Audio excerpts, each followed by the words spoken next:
നമസ്തേ, പുത്തൻ പുലരിയിലേക്ക് സ്വാഗതം. ഞാൻ രാഖി അനൂപ്. ഇന്ന് കൊല്ലവർഷം 1200 ആണ്ട്, മിഥുനമാസം 32 തീയതിയാണ് ഉത്രട്ടാതി നക്ഷത്രം. 2025 ജൂലൈ 16 ബുധൻ. രാഹുകാലം 12 മണി മുതൽ ഉച്ചയ്ക്ക് 1:30 മണി വരെയാണ്.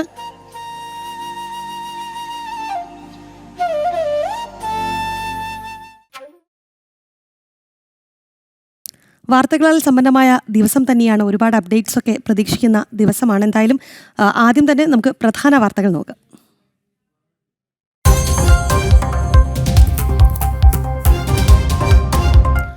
നിമിഷപ്രിയയുടെ മോചനത്തിൽ ആളിക്കത്തി വിവാദം. കാന്തപുരം ഇടപെട്ടതുകൊണ്ടല്ല എന്ന് യമനിലെ സാമൂഹ്യ പ്രവർത്തകൻ. വധശിക്ഷ നീട്ടുന്നതിൽ തിങ്കളാഴ്ച തന്നെ തീരുമാനമായിരുന്നു. ഇന്ത്യൻ എംബസിയുടെ വിജയമെന്നും സാമുവൽ ജെറോം.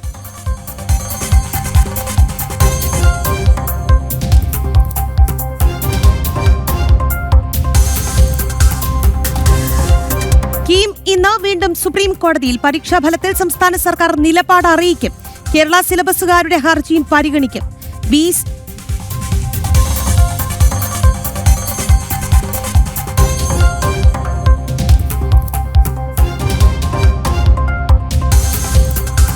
BC നിയമന പട്ടിക കൈമാറി ഉന്നത വിദ്യാഭ്യാസ വകുപ്പ്. KTU ഡിജിറ്റൽ സർവകലാശാലകളിലേക്ക് 3 പേരുടെ പട്ടിക.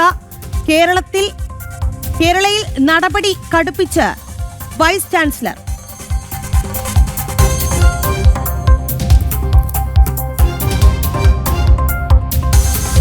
സംസ്ഥാനത്ത് ഈ വർഷം 50 കോവിഡ് മരണങ്ങൾ. രാജ്യത്ത് ഏറ്റവും കൂടുതൽ രോഗബാധിതരും മരണനിരക്കും കേരളത്തിൽ.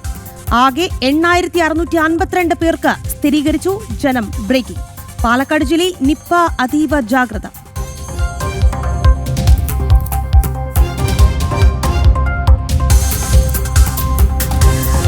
അഴിമതിക്കുരുക്കിൽ തിരുവനന്തപുരം നഗരസഭ. വിവാദ നിയമന പട്ടിക പിൻവലിക്കണമെന്ന ആവശ്യം ശക്തം. യുവമോർച്ചയുടെ മാർച്ച് ഇന്ന്.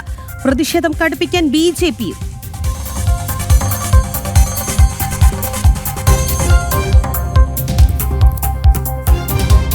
മഴ എങ്ങും പോയിട്ടില്ല. ഇന്ന് കനത്തു പെയ്തേക്കും. 5 ജില്ലകളിൽ ഓറഞ്ച് അലർട്ട്. മത്സ്യത്തൊഴിലാളികൾക്ക് ജാഗ്രതാ നിർദ്ദേശം.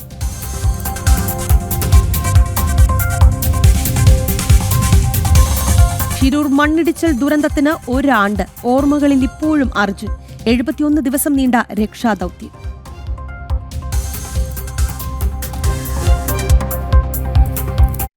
ആദ്യം തന്നെ പുത്തൻ പുലരി പോകുന്നത് അയോധ്യയിലേക്കാണ്. പഞ്ഞ കർക്കിടകത്തെ രാമായണ ശീലുകളാൽ സ്വീകരിക്കാൻ ഒരുങ്ങിയിരിക്കുകയാണ് മലയാള നാട്. നാളെ മുതൽ കേരളക്കരയാകെ രാമമന്ത്രധ്വനികളാൽ മുഖരിതമാകും. രാമായണ മാസത്തിൽ ഭഗവാൻ ശ്രീരാമചന്ദ്രന്റെ ജന്മസ്ഥാനമായ അയോധ്യയിൽ നിന്നും രാമകഥകളുമായി എത്തുകയാണ് ജനം TV. ശ്രീകാന്ത് ഉണ്ട് അയോധ്യയിൽ നിന്ന്. ശ്രീകാന്ത്, നമസ്തേ. എങ്ങനെയുണ്ട് അയോധ്യ?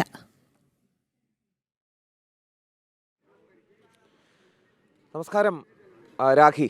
ഞാനിപ്പോൾ നിൽക്കുന്നത് സരയൂ നദീതീരത്താണ്. ഈ നദിയെക്കുറിച്ച് പറയാനാണെങ്കിൽ ഒരുപാട് കഥകളുണ്ട്. ഈ കാണുന്നത് ഇപ്പോൾ നമ്മുടെ ക്യാമറാമാൻ കൃഷ്ണകുമാർ നമ്മുടെ പ്രേക്ഷകർക്ക് വേണ്ടി ആ ദൃശ്യങ്ങൾ, സരയൂ നദിയുടെ ദൃശ്യങ്ങൾ കാണിക്കുന്നുണ്ട്. സരയൂ ജീവദായിനിയാണ്. ഒരുപക്ഷെ ഗംഗ പോലെ തന്നെ ഗംഗയ്ക്കൊപ്പം തന്നെ പരിഗണിക്കാവുന്ന ഏറ്റവും പുണ്യനദി എന്ന് വേണമെങ്കിൽ സരയുവിനെ നമുക്ക് പറയാം. കാരണം ഭഗവാൻ മഹാവിഷ്ണുവിൻ്റെ പാദങ്ങളിൽ നിന്നും സരയൂ ഉത്ഭവിക്കുന്നു എന്നുള്ളതാണ് ഐതിഹ്യമായിട്ടുള്ളത്. ഈ അയോധ്യയെ തൊട്ട് തലോടി രാമമന്ത്രങ്ങൾ ഉരുവിട്ട് ഇങ്ങനെ ഒഴുകുകയാണ്, സ്വച്ഛന്തം ഒഴുകുകയാണ് ഈ സരയൂ നദി. ഏതെങ്കിലും സമയത്ത് സരയൂ കോപാകുലയായി ഒഴുകിയിട്ടുണ്ടോ എന്നുള്ളത് സംശയമാണ്. കാരണം സരയൂ ഇങ്ങനെ സ്വച്ഛന്തം ഒഴുകുന്ന ദൃശ്യങ്ങളാണ് നമുക്കിവിടെ കാണാൻ കഴിയുന്നത്. നിരവധിയായ ഘാട്ടുകൾ ഈ സരയൂ തീരത്തായി ഉണ്ട്. അത് നമ്മുടെ ക്യാമറാമാൻ കൃഷ്ണകുമാർ അതൊന്ന് കാണിച്ചു തരും. നിരവധിയായ ഘാട്ടുകൾ. ഈ ഘാട്ടുകളിലേക്ക് ആളുകൾ രാവിലെയും വൈകുന്നേരവും ഒക്കെ എത്തി അവർ ഈ വൈകുന്നേരം ആരതിയിൽ പങ്കെടുക്കുന്നുണ്ട്. രാവിലെ ഇവിടെ എത്തി കുളിച്ച് അവരവരുടേതായ പൂജകൾ ചെയ്യുന്ന ദൃശ്യങ്ങൾ നമുക്ക് കാണാം. ഈ ഘാട്ടുകളാണ്, ഇതിങ്ങനെ നിരന്ന് ഘാട്ടുകളാണ്. ഒരു സമയത്ത് ഇവിടെ ഭരണം നടക്കുന്ന സമയത്ത്, മറ്റാളുകളുടെ ഭരണം നടക്കുന്ന സമയത്ത് ഇവിടമാകെ തന്നെ വൃത്തിഹീനമായ രീതിയിൽ, ഇവിടമാകെ തന്നെ ഉപയോഗശൂന്യമായ രീതിയിൽ കിടക്കുന്ന കാഴ്ചയാണ് നമ്മൾ കണ്ടിരുന്നതെങ്കിൽ ഇന്നത് മാറിയിരിക്കുന്നു.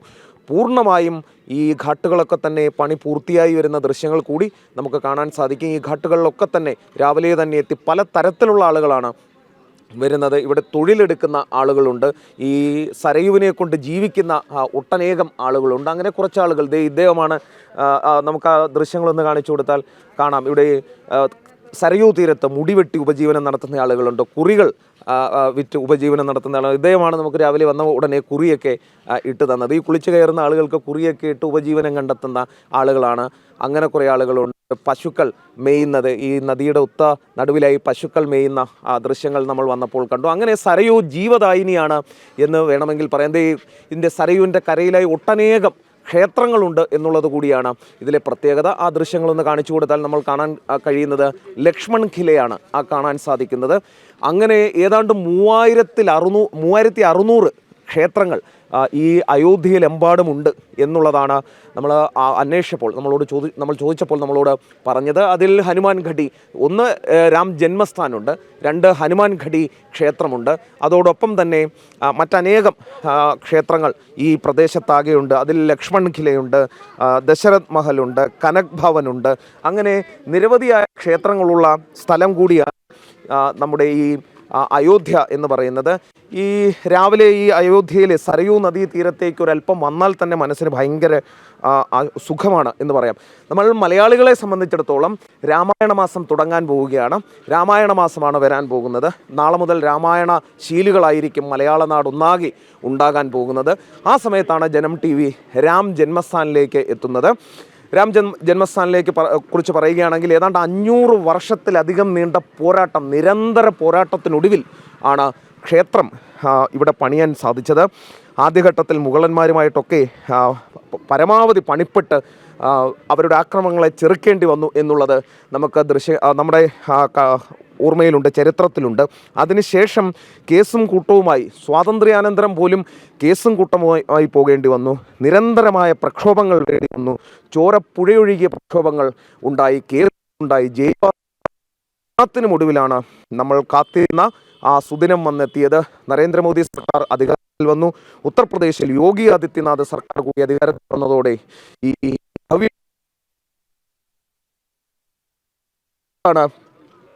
അതാണ് ഏറ്റവും പ്രധാനപ്പെട്ട ഒരു കാര്യമായി എടുത്തു പറയാനുള്ളത്. ഇതിൽ ഒരു കാര്യം കൂടി ചൂണ്ടിക്കാണിക്കാനുള്ളത് രാഖി, അതായത് നാളെ ജനം TV ഒരു പ്രധാനപ്പെട്ട ദൗത്യം കൂടിയാണ് ഏറ്റെടുത്തിരിക്കുന്നത്. അതായത് നമ്മുടെ മലയാളികളായ കൃഷ്ണമാറ, നമ്മുടെ ആ ഘാട്ട് കൂടി നമുക്കൊന്ന് കാണിച്ചു കൊടുക്കാം.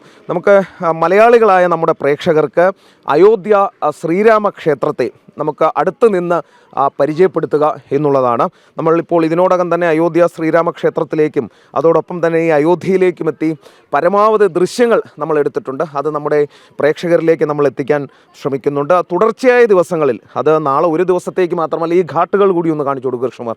അത് ഞാൻ നേരത്തെ ചൂണ്ടിക്കാണിച്ചില്ലേ രാഖി, ഈ ഘാട്ടുകളിലൊക്കെ തന്നെ ഓരോ സാധനങ്ങൾ വിൽക്കുന്ന സാധുക്കൾ രാവിലെ വന്ന് ഇവിടെ ഈ സ്നാനം ചെയ്യുന്ന ദൃശ്യങ്ങൾ നമുക്ക് കാണാൻ സാധിക്കും.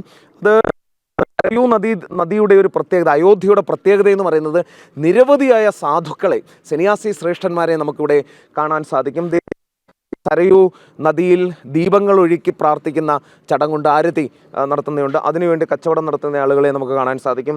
ഇരുന്ന് രാമായണ പാരായണം ചെയ്യുന്ന ആളുകളെ നമുക്ക് കാണാൻ സാധിക്കും. കൃഷ്ണമാർ വന്ന് ആ ദൃശ്യങ്ങൾ കൂടി നമ്മുടെ പ്രേക്ഷകർക്കൊന്ന് കാണിച്ചു കൊടുക്കണം. ഒരു സ്വസ്ഥമായി ഇവിടെ ഇരുന്ന് ഈ നദിയെ നോക്കിയിരുന്ന് രാമായണ പാരായണം നടത്തി ഇരിക്കുന്ന ആളുകളെ നമുക്കിവിടെ കാണാൻ സാധിക്കും. ഇങ്ങനെ ഒട്ടനവധി കാഴ്ചകൾ ഈ അയോധ്യയിലെമ്പാടുമുണ്ട്, ഈ അയോധ്യ നഗരിയിലെമ്പാടുമുണ്ട്. ആ കാഴ്ചകളെല്ലാം നമ്മൾ ഒപ്പിയെടുത്തിട്ടുണ്ട്. നാളെ മുതൽ അത് ജനം TV പ്രേക്ഷകർക്ക് മുന്നിലേക്ക് എത്തും. ആദ്യം തന്നെ നമ്മൾ നാളെ രാം ജന്മസ്ഥാനിൽ നിന്നും ഒരു തത്സമയ ഒരു വാർത്ത നമ്മുടെ ബുള്ളറ്റിനിൽ നമ്മളൊരു ലൈവ് ഉദ്ദേശിക്കുന്നുണ്ട്. അത് ഏറെക്കുറെ ശരിയായി വരുന്നുണ്ട്. അതിനുശേഷം ആരതി, അത് അയോധ്യ ക്ഷേത്രത്തിലെ ആരതി നമ്മൾ കൃത്യമായി തന്നെ പ്രേക്ഷകർക്ക് മുന്നിലേക്ക് എത്തിക്കാനുള്ള സൗകര്യങ്ങൾ ഒരുക്കിയിട്ടുണ്ട്. അയോധ്യയെ സംബന്ധിച്ചുള്ള ചരിത്രം പ്രേക്ഷകരിലേക്ക് എത്തിക്കാൻ വേണ്ടി നമ്മൾ തയ്യാറെടുത്തിട്ടുണ്ട്. അതോടൊപ്പം തന്നെ ഹനുമാൻ ഘടി ക്ഷേത്രം നമ്മൾ പരിചയപ്പെടുത്തും, സരയൂ നദി നമ്മൾ പരിചയപ്പെടുത്തും. അതോടൊപ്പം തന്നെ മറ്റനേകം ലക്ഷ്മൺ ഖില കാലേറാം ടെമ്പിൾ, നാഗേശ്വർനാഥ് ടെമ്പിൾ, അങ്ങനെ ഒട്ടനേകം ക്ഷേത്രങ്ങൾ നമ്മൾ പരിചയപ്പെടുത്താൻ പോകുന്നുണ്ട്. അയോധ്യയെ സമ്പൂർണ്ണമായി ഈ ഒരു രാമായണ മാസത്തിൽ നമ്മുടെ പ്രേക്ഷകർക്ക്, ജനം ടി വിയുടെ പ്രേക്ഷകർക്ക് പരിചയപ്പെടുത്തി നൽകുക എന്നുള്ളതാണ് നമ്മുടെ ദൗത്യം.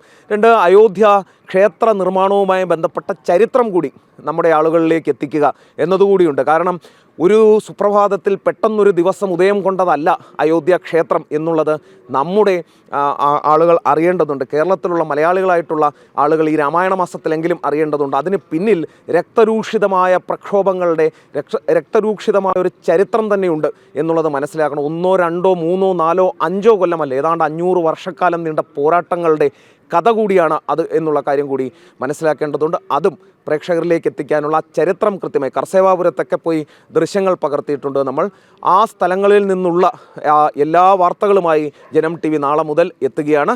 അതിൻ്റെ ഒരു തുടക്കം എന്ന രീതിയിലാണ് നമ്മൾ ഇപ്പോൾ സരയൂ നദി, ഏറ്റവും സ്വച്ഛന്തമായ സ്വസ്ഥമായ ഒരു സ്ഥലത്തു നിന്ന് നമ്മൾ തുടങ്ങിയത്. സരയൂ നദിയാണ് നമ്മൾ ഇന്ന് പരിചയപ്പെടുത്തിയതും കാണിച്ചതും. ഇതിന് തൊട്ട് മുകളിലായി, ഇതിപ്പോൾ നമുക്ക് അകത്തേക്ക് കയറി പോകുമ്പോൾ കുറച്ചധികം സമയമെടുക്കും. അവിടെയാണ് ഈ ലോക റെക്കോർഡിട്ട മൺചരാതുകൾ കത്തിച്ച് ലോക റെക്കോർഡിട്ട സംഭവം നടന്നിട്ടുള്ളത്. അവിടെ തന്നെ വൈകുന്നേരം ഈ ലേസർ ഷോയൊക്കെ നടക്കാറുണ്ട്. രാമായണ കഥ പറഞ്ഞുകൊണ്ടുള്ള ലേസർ ഷോ നടക്കാറുണ്ട്. അങ്ങനെ ഭക്തിയും അതോടൊപ്പം തന്നെ ടൂറിസവും ഒക്കെ മിക്സ് ചെയ്തിട്ട് ഉള്ളൊരു കേന്ദ്രമായി മാറുകയാണ് അയോധ്യ. വളർച്ചയുടെ പടവുകളിലേക്കാണ് കൂരിരുൾ നീങ്ങിയിരിക്കുന്നു. ഭഗവാൻ ശ്രീരാമചന്ദ്രൻ അയോധ്യയിലേക്ക് തിരിച്ചു വന്നിരിക്കുന്നു. അയോധ്യ അതിൻ്റെ ഗതകാല പ്രൗഢി വീണ്ടെടുക്കുന്ന കാഴ്ച ഓരോ മുക്കിലും മൂലയിലും അയോധ്യയിലെത്തിയാൽ നമുക്ക് കാണാം. ശ്രീകാന്ത്, ശരിക്കും പറഞ്ഞാൽ ശ്രീകാന്ത് അവിടെ നിൽക്കുമ്പോൾ എനിക്ക് അസൂയ തോന്നുന്നുണ്ട്. കാരണം എനിക്ക് ലഭിക്കാത്ത ഭാഗ്യമാണ് ശ്രീകാന്തിന് ലഭിച്ചിരിക്കുന്നത്. കണ്ണിന് മാത്രമല്ല, നമ്മുടെ മനസ്സിനുമൊക്കെ കുളിർമ നൽകുന്ന കാഴ്ചകൾ തന്നെയാണ്. കുറച്ചധികം കാഴ്ചകൾ അവിടെ നിന്ന് കാണണം എന്ന് ആഗ്രഹിക്കുന്നുണ്ട്.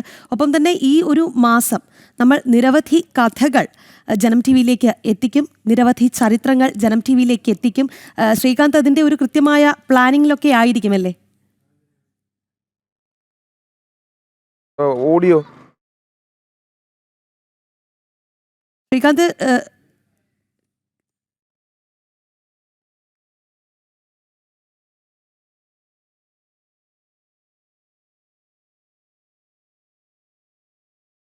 നാളെ രാമായണ മാസാരംഭമാണ്.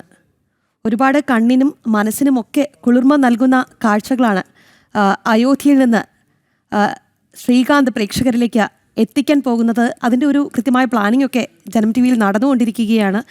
പഞ്ഞക്കർക്കിടകത്തെ രാമായണ ശീലുകളാൽ സ്വീകരിക്കാൻ മലയാള നാട് ഒരുങ്ങുമ്പോൾ ജനം ടി വിയും അതിനുള്ള തയ്യാറെടുപ്പിലാണ് എന്നുള്ളതാണ്. നാളെ മുതൽ കേരളക്കരയാകെ രാമമന്ത്ര ധ്വനികളാൽ മുഖരിതമാകും. അയോധ്യയിൽ നിന്നുള്ള സരയൂ നദീതീരത്ത് നിന്നുള്ള തത്സമയ ദൃശ്യങ്ങളൊക്കെയാണ് പ്രേക്ഷകർ ഇതുവരെ കണ്ടുകൊണ്ടിരുന്നത്. രാമായണ മാസത്തിൽ ഭഗവാൻ ശ്രീരാമചന്ദ്രൻ്റെ ജന്മസ്ഥാനമായ അയോധ്യയിൽ നിന്നും രാമകഥകളുമായിട്ടായിരിക്കും ജനം ടി വി എത്തുക.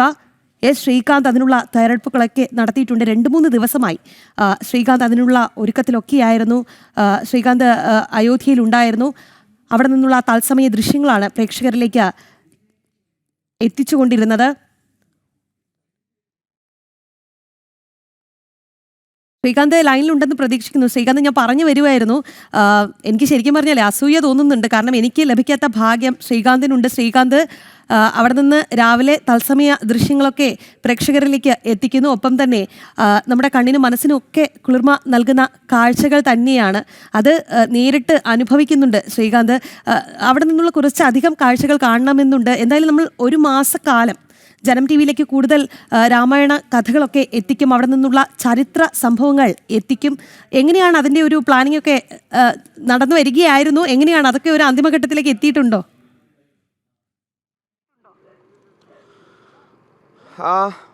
രാഖി, തീർച്ചയായും. അതായത് അയോധ്യ ശ്രീരാമക്ഷേത്ര നിർമ്മാണത്തിന് ശേഷം കൃഷ്ണകുമാർ കൂടെ പോന്നുള്ളൂ, നമുക്ക് കുറേയധികം ദൃശ്യങ്ങൾ കാണിക്കാനുണ്ട്. അയോധ്യ ശ്രീരാമക്ഷേത്ര നിർമ്മാണത്തിന് ശേഷം അയോധ്യ നമ്മുടെ പ്രേക്ഷകരിലേക്ക് എത്തിക്കണം, ജനം ടി വി പ്രേക്ഷകരിലേക്ക് എത്തിക്കണം എന്നുള്ളത് നമ്മുടെ ഒരു വലിയ ആഗ്രഹമായിരുന്നു. പലപ്പോഴായി നമ്മുടെ ഗൗതം അനന്തനാരായണൻ അടക്കമുള്ള നമ്മുടെ റിപ്പോർട്ടർമാർ ഇവിടേക്ക് എത്തുകയും അവരിവിടെ ഇവിടെ മുഴുവൻ ഷൂട്ട് ചെയ്യുകയും അത് പ്രേക്ഷകരിലേക്ക് എത്തിക്കുകയും ഒക്കെ ചെയ്തതാണ്. പക്ഷെ നമുക്കൊരു 30 ദിവസം ഒരുമിച്ച് ഇങ്ങനെ കിട്ടുന്നത്, കൃഷ്ണകുമാർ ഒന്ന് വേഗത്തിൽ എത്തിയാൽ നമുക്ക് ആ ദൃശ്യങ്ങളൊക്കെ പകർത്താം. നമ്മുടെ ഈ ഒരു മാസം നമുക്ക് ഇവിടെ മുഴുവൻ കിട്ടുന്നത് ഇതാദ്യമായിട്ടായിരിക്കും. അങ്ങനെ ഈ ഒരു മാസം മുഴുവൻ രാമായണ കഥകളാൽ നിറയുന്ന കേരളത്തിൽ, മലയാള നാട് മുഴുവൻ രാമായണ കഥകളാൽ നിറയുന്ന ഒരു കാലം. ആ കാലത്ത് അയോധ്യയെ പൂർണ്ണമായും നമ്മുടെ പ്രേക്ഷകർക്ക് പരിചയപ്പെടുത്തുക, അയോധ്യയുടെ മുക്കും മൂലയും നമ്മൾ അവരിലേക്ക് എത്തിക്കുക. ഞാൻ ആ പട്ടിക ഒന്ന് വായിക്കാം. അവർ പരിചയപ്പെടാൻ പോകുന്ന, നമ്മുടെ പ്രേക്ഷകരിലേക്ക് നമ്മൾ എത്തിക്കാൻ പോകുന്ന ക്ഷേത്രങ്ങളുണ്ട്, നമ്മുടെ പ്രേക്ഷകരിലേക്ക് നമ്മൾ എത്തിക്കാൻ പോകുന്ന മറ്റനേകം സ്ഥലങ്ങളുണ്ട്. അതായത് സരയൂ ആരതി, ഒന്ന് കാണേണ്ട കാഴ്ച തന്നെയാണ് രാഖി. കാരണം ഇന്നലെ വൈകിട്ട് നമ്മളിവിടെ എത്തിയിരുന്നു. 7 മണിയോടുകൂടി സരയൂ ആരതി തുടങ്ങി. കൃഷ്ണകുമാർ ഇതൊന്ന് കാണിച്ചേ. ഞാനൊരു നല്ലൊരു കാഴ്ച കാണിക്കാം. അതായത് ഇതിപ്പോൾ ജടായുവിനെ ഭഗവാൻ ശ്രീരാമൻ കയ്യിലെടുത്തു വെച്ച് ജടായുവിൻ്റെ ഒരു ചിറകറ്റ് കിടക്കുകയാണ്. ആ കഥയൊന്നും ഞാൻ പറയണ്ട, എല്ലാവർക്കും അറിയാം. അതിന് മരുന്ന് പുരട്ടുന്നു, അതിനെ തലോടുന്നതുമായ ദൃശ്യങ്ങളാണ് ഈ കാണുന്നത്. ഇത് സരയുവിൻ്റെ തീരത്താണ്. സരയുവിൻ്റെ തീരത്ത് ഈ ഘാട്ടുകളിൽ ഒന്നാകെ ഈ രാമായണ കഥ ഇങ്ങനെ കൊത്തിവെച്ചിരിക്കുകയാണ്. സീതയെ തട്ടിക്കൊണ്ട് പോവുകയാണ് രാവണൻ. അതിൽ ജടായു വന്ന് രാവണനെ തടയാൻ ശ്രമിക്കുന്നു. ആ ഘട്ടത്തിൽ ജടായുവിന് നേർക്ക് വാളോങ്ങുന്ന രാവണൻ്റെയും ഒരു തരത്തിലും ഈ രാവണനോട് മല്ലിട്ട് നിൽക്കാൻ കഴിയാതെ നിൽക്കുന്ന സീതാദേവിയുടെയും ഒക്കെ ഒരു ചിത്രം ആലേഖനം ചെയ്തിരിക്കുന്നത് നമുക്ക് കാണാം. അങ്ങനെ രാഖി ഈ അയോധ്യയുടെ മുക്കും മൂലയും ഒന്നാകെ രാമായണ കഥകളാൽ നിറഞ്ഞിരിക്കുകയാണ്. ഒന്ന് ചെവിയോർത്താൽ നമുക്കിവിടെ ഈ രാമായണ കഥകൾ കേൾക്കാം. ഈ കാറ്റിൽ പോലുമുണ്ട് രാമൻ്റെ കഥകൾ. ഈ മണ്ണിൽ പൂർണ്ണമായും നമുക്ക് ചവിട്ടി നിൽക്കുമ്പോൾ നമുക്കറിയാം രാമൻ്റെ കഥകൾ നമുക്ക് കേൾക്കാം. ഈ കാറ്റിലും മണ്ണിലും എല്ലാം തന്നെ രാമൻ്റെ കഥകൾ മാത്രമാണ് അയോധ്യയിൽ ഉള്ളത് എന്ന് തന്നെ പറയേണ്ടി വരും. നമ്മൾ പോകുന്ന, അല്ലെങ്കിൽ നമ്മൾ അത്തരത്തിൽ പ്രേക്ഷകരിലേക്ക് എത്തിക്കണമെന്ന് ആഗ്രഹിക്കുന്ന ചില കാഴ്ചകളുണ്ട്. അത് സരയൂ ആരതിയാണ് ഒരെണ്ണം. 2 സൂര്യകുണ്ട്, ലേസർ ഷോയുണ്ട്, രാം കി പീഡിയുണ്ട്, കാലേറാം ടെമ്പിളുണ്ട്, നാഗേശ്വർനാഥ് ടെമ്പിളുണ്ട്, ഹനുമാൻ ഘടിയുണ്ട്. ഈ ഹനുമാൻ ഘടിയൊക്കെ നമ്മൾ പറയുമ്പോൾ ഇവിടുത്തെ ഏറ്റവും രാം ജന്മസ്ഥാൻ പോലെ തന്നെ ഏറ്റവും പ്രശസ്തമായ പവിത്രമായ സ്ഥലമാണ് ഈ ഹനുമാൻ ഘടി ടെമ്പിൾ എന്ന് പറയുന്നത്. മുൻപ് നിരവധി തവണ ആക്രമണം നേരിട്ട തകർത്തെറിയപ്പെട്ട സ്ഥലം കൂടിയാണ് ഈ ഹനുമാൻ ഘടി എന്ന് പറയുന്നത്. പക്ഷേ വീണ്ടും അത് പുതുക്കിപ്പണിത് അതിൻ്റെ എല്ലാ പ്രൗഢിയോടും കൂടി, അത് തലയെടുപ്പോടുകൂടി അവിടെ നിൽക്കുന്നു. 4 വശത്തും ഒരു കോട്ട പോലെയാണ് ഈ ഹനുമാൻ ഘടി ടെമ്പിൾ എന്ന് പറയുന്നത്. ഒരു ഗോശാല നമുക്കിപ്പോൾ കാണാൻ സാധിക്കും. അതൊരു ചെറിയ ഒരു ഗോശാല പോലെയുള്ളതാണ്. ഇവിടെ എല്ലാം ഈ പശുക്കളെയൊക്കെ സംരക്ഷിക്കുന്ന ദൃശ്യങ്ങൾ നമുക്ക് കാണാൻ സാധിക്കും. നമ്മുടെ നാട്ടിലുള്ളതുപോലെ രാവിലെയും ഉച്ചയ്ക്കും ഒക്കെ വെട്ടി പ്ലേറ്റിൽ കയറ്റുന്ന പരിപാടി ഈ ഭാഗത്തെങ്ങും ഇല്ല. അത് നോർത്ത് ഇന്ത്യയിലെ ഒരു കൾച്ചറാണ്. കാരണം പശു അമ്മയാണോ കാള അച്ഛനാണോ എന്നും ഇവിടുത്തെ ആളുകൾ ചോദിക്കില്ല. അവർക്ക് അന്നം നൽകുന്നതാണ് പശു. അവർക്ക് അവരുടെ ഉപജീവനം ഈ പശുക്കളിലൂടെയാണ്. അങ്ങനെയാണ് പശു അവർക്ക് അമ്മയായി മാറിയത്. മറ്റേതെങ്കിലും തരത്തിൽ പശു അമ്മയായതുകൊണ്ടോ കാള അച്ഛനായതുകൊണ്ടോ അല്ല. അങ്ങനെ സംശയമുള്ള ആളുകൾക്കുള്ള മറുപടിയാണിത്. അവർക്ക് അന്നം നൽകുന്നത് പശുവാണ്. നമ്മുടെ ആളുകളുടെ പോലെ ഈ ഡോളറുകളൊന്നും ഇവർക്ക് ഒഴുകിയെത്തുന്നില്ല. സാധാരണക്കാരായ മനുഷ്യരാണ്. അവരെ സംബന്ധിച്ചാണെങ്കിൽ ഈ അമ്മ എന്ന് പറയുന്നത് അവർക്ക് അന്നം നൽകുന്നയാളാണ് അവരുടെ അമ്മ. ആ തരത്തിൽ പശു അവർക്ക് അമ്മയാണ്. അതിൻ്റെ പാൽ വിറ്റാണ് അവർ ജീവിക്കുന്നത്. അങ്ങനെ നിരവധി ആളുകളുണ്ട്. ചെറിയ കച്ചവടക്കാരൊക്കെ തന്നെ ഈ ഒന്ന് നോക്കിയാൽ കാണാം. ഉന്തുവണ്ടിയിൽ ചായയും ചെറിയ സ്നാക്സും ഒക്കെ ആയിട്ടുള്ള ചെറിയ കച്ചവടക്കാരെയും നമുക്ക് കാണാം. അവരെല്ലാം ഉപജീവനം നടത്തുകയാണ് ഇവിടെ. അയോധ്യയിൽ അമ്പലം പണിതാൽ പട്ടിണി മാറുമോ എന്ന് ചോദിക്കുന്ന ഒട്ടനവധി ആളുകളെ നമ്മുടെ നാട്ടിൽ നമ്മൾ കണ്ടിട്ടുണ്ട്. അമ്പലം പണിതാൽ പട്ടിണി മാറുമോ എന്നുള്ളതാണ് അവരുടെ ചോദ്യം. അവരോട് ഉറപ്പിച്ച് പറയാനുള്ളത്, അമ്പലം പണിതാൽ പട്ടിണി മാറും, പക്ഷേ പണിയുന്ന ആളുകൾക്ക് ദീർഘവീക്ഷണം ഉണ്ടാകണം എന്നുള്ളത് മാത്രമേ നമുക്ക് അക്കാര്യത്തിൽ പറയാനുള്ളൂ. അമ്പലം പണിതാൽ പട്ടിണി മാറും. കാരണം ഇവിടെ ക്ഷുരക വൃത്തിയെടുത്ത് ജീവിക്കുന്ന ആളുകളെ നമ്മൾ കണ്ടു, പൂക്കൾ വിറ്റ് ജീവിക്കുന്ന ആളുകളെ കണ്ടു, ചെറിയ വിളക്കുകൾ താലത്തിൽ വെച്ച് കത്തിച്ച് അത് കൊടുക്കുന്ന ആളുകളെ നമ്മൾ കണ്ടു, ഇവിടെ ചായ വിറ്റ് ജീവിക്കുന്ന ആളുകളെ കണ്ടു, എന്തിനേറെ പറയുന്നു ചന്ദനം തൊട്ടുകൊടുത്ത 10 രൂപ ഉണ്ടാക്കുന്ന ആളുകളെ നമ്മൾ കണ്ടു. അങ്ങനെ അവരുടെ ഉപജീവനം മുഴുവൻ ഈ സരയുമായും അയോധ്യയുമായും ബന്ധപ്പെട്ടാണ്. മുൻപ് അവരൊക്കെ തന്നെ നഗരങ്ങളിലേക്ക്, കുടുംബത്തെ മുഴുവൻ വിട്ട് നഗരങ്ങളിലേക്ക് ചേക്കേറിയാണ് ജീവിച്ചിരുന്നത് എന്ന് കാണാം. പക്ഷേ ഇപ്പോൾ അവരുടെ ജീവിതം ആകെ മാറി മറിഞ്ഞിരിക്കുന്നു എന്ന് പറയാം. ഞാൻ നേരത്തെ പറഞ്ഞു വന്നൊരു കാര്യം കൂടിയുണ്ട്. അതായത് നമ്മൾ എവിടേക്കാണ് പോയത് എന്ന്. അത് ഹനുമാൻഗഡി കഴിഞ്ഞു. ഇനി കനക് ഭവൻ ഉണ്ട്, ദശരഥ് മഹൽ ഉണ്ട്. അതായത് ദശരഥ മഹാരാജാവ് കൊട്ടാരം എന്നാണ് പറയുന്നത്. ആ കൊട്ടാരം നമ്മൾ കാണിക്കുന്നുണ്ട്. സുഗ്രീവ് നമ്മൾ ഇന്നലെ ഷൂട്ട് ചെയ്തിട്ടുണ്ട്. ഇനി വിഭീഷൺ കൊണ്ട് അത് ഷൂട്ട് ചെയ്തിട്ടില്ല, നമ്മൾ അവിടേക്ക് പോകണം. ലക്ഷ്മൺ ഖില അതാണ് നമ്മൾ ഇപ്പോൾ കണ്ടത്, അത് ഇതിനോടകം തന്നെ കഴിഞ്ഞു. ജുനിക്കി ഘാട്ട്, അങ്ങനെ കുറേ അധികം സ്ഥലങ്ങൾ നമ്മൾ കണ്ടുവച്ചിട്ടുണ്ട്. അവിടെയെല്ലാം നമ്മൾ എത്തും. നേരത്തെ പറഞ്ഞതിൽ ഈ ഒരു കാര്യം വിട്ടുപോയി. ഈ സരയുവിൽ ഈ ബോട്ട് സർവീസ് ഉണ്ട്. ഈ പുണ്യനദിയിലൂടെ നമുക്ക് ബോട്ട് ബുക്ക് ചെയ്ത് പുണ്യനദിയിലൂടെ ഇങ്ങനെ പോകാൻ കഴിയുന്ന ഒരു സാഹചര്യമുണ്ട്. ഒരു മിനിറ്റ് കൂടി എനിക്ക് കിട്ടുമെങ്കിൽ രാഗി, ഈ മൺരാതുകൾ കഴിച്ച് ലോകത്തെ വിസ്മയിപ്പിച്ച ലോക റെക്കോർഡ് ആ സ്ഥലത്ത് നമ്മൾ എത്താറായി, നടന്ന് ഇങ്ങുവരെ എത്താറായി. അപ്പോൾ അതുകൂടി ഒന്ന് കാണിക്കാൻ കഴിയും എന്നാണ് എനിക്ക് തോന്നുന്നത്. ആ ഭാഗത്തേക്കാണ് നമ്മളിപ്പോൾ നടന്നു വരുന്നത്. നമ്മുടെ ക്യാമറാമാൻ നമ്മുടെ ഒപ്പം എത്തുന്നുണ്ട്. ഈ ദൃശ്യങ്ങൾ കാണാം എന്നുള്ളതാണ് ഞാൻ പ്രതീക്ഷിക്കുന്നത്. പ്രേക്ഷകർക്കെല്ലാം ഈ ദൃശ്യങ്ങൾ കാണാം എന്ന് പ്രതീക്ഷിക്കുന്നുണ്ട്. ചില സ്ഥലങ്ങളിൽ ഈ കമ്പൊക്കെ വെച്ച് കെട്ടി തിരിച്ചിട്ടുണ്ട്. അത് ഇവിടെ പണി നടക്കുകയാണ്. നമ്മൾ ശ്രദ്ധിക്കേണ്ട ഒരു കാര്യം, ഇവിടെ അയോധ്യയിൽ എത്തിക്കഴിഞ്ഞാൽ ഈ ഘട്ടത്തിൽ നമുക്ക് കാണാൻ കഴിയുന്ന കാഴ്ച, ഒരു വശത്ത് വളരെ ഭംഗിയേറിയ ക്ഷേത്രങ്ങളും അതുമൊക്കെ കാണാം. പക്ഷെ ഒരു വശത്ത് ഇങ്ങനെ പണി നടക്കുന്നതും നമ്മൾക്ക് കാണാം. കാരണം അയോധ്യയിലെമ്പാടും പണി നടക്കുന്നുണ്ട്. അത് ക്ഷേത്രത്തിൻ്റെ പണികൾ നടക്കുന്നുണ്ട്, ഇതേപോലെയുള്ള ഘാട്ടുകളുടെ പണി നടക്കുന്നുണ്ട്.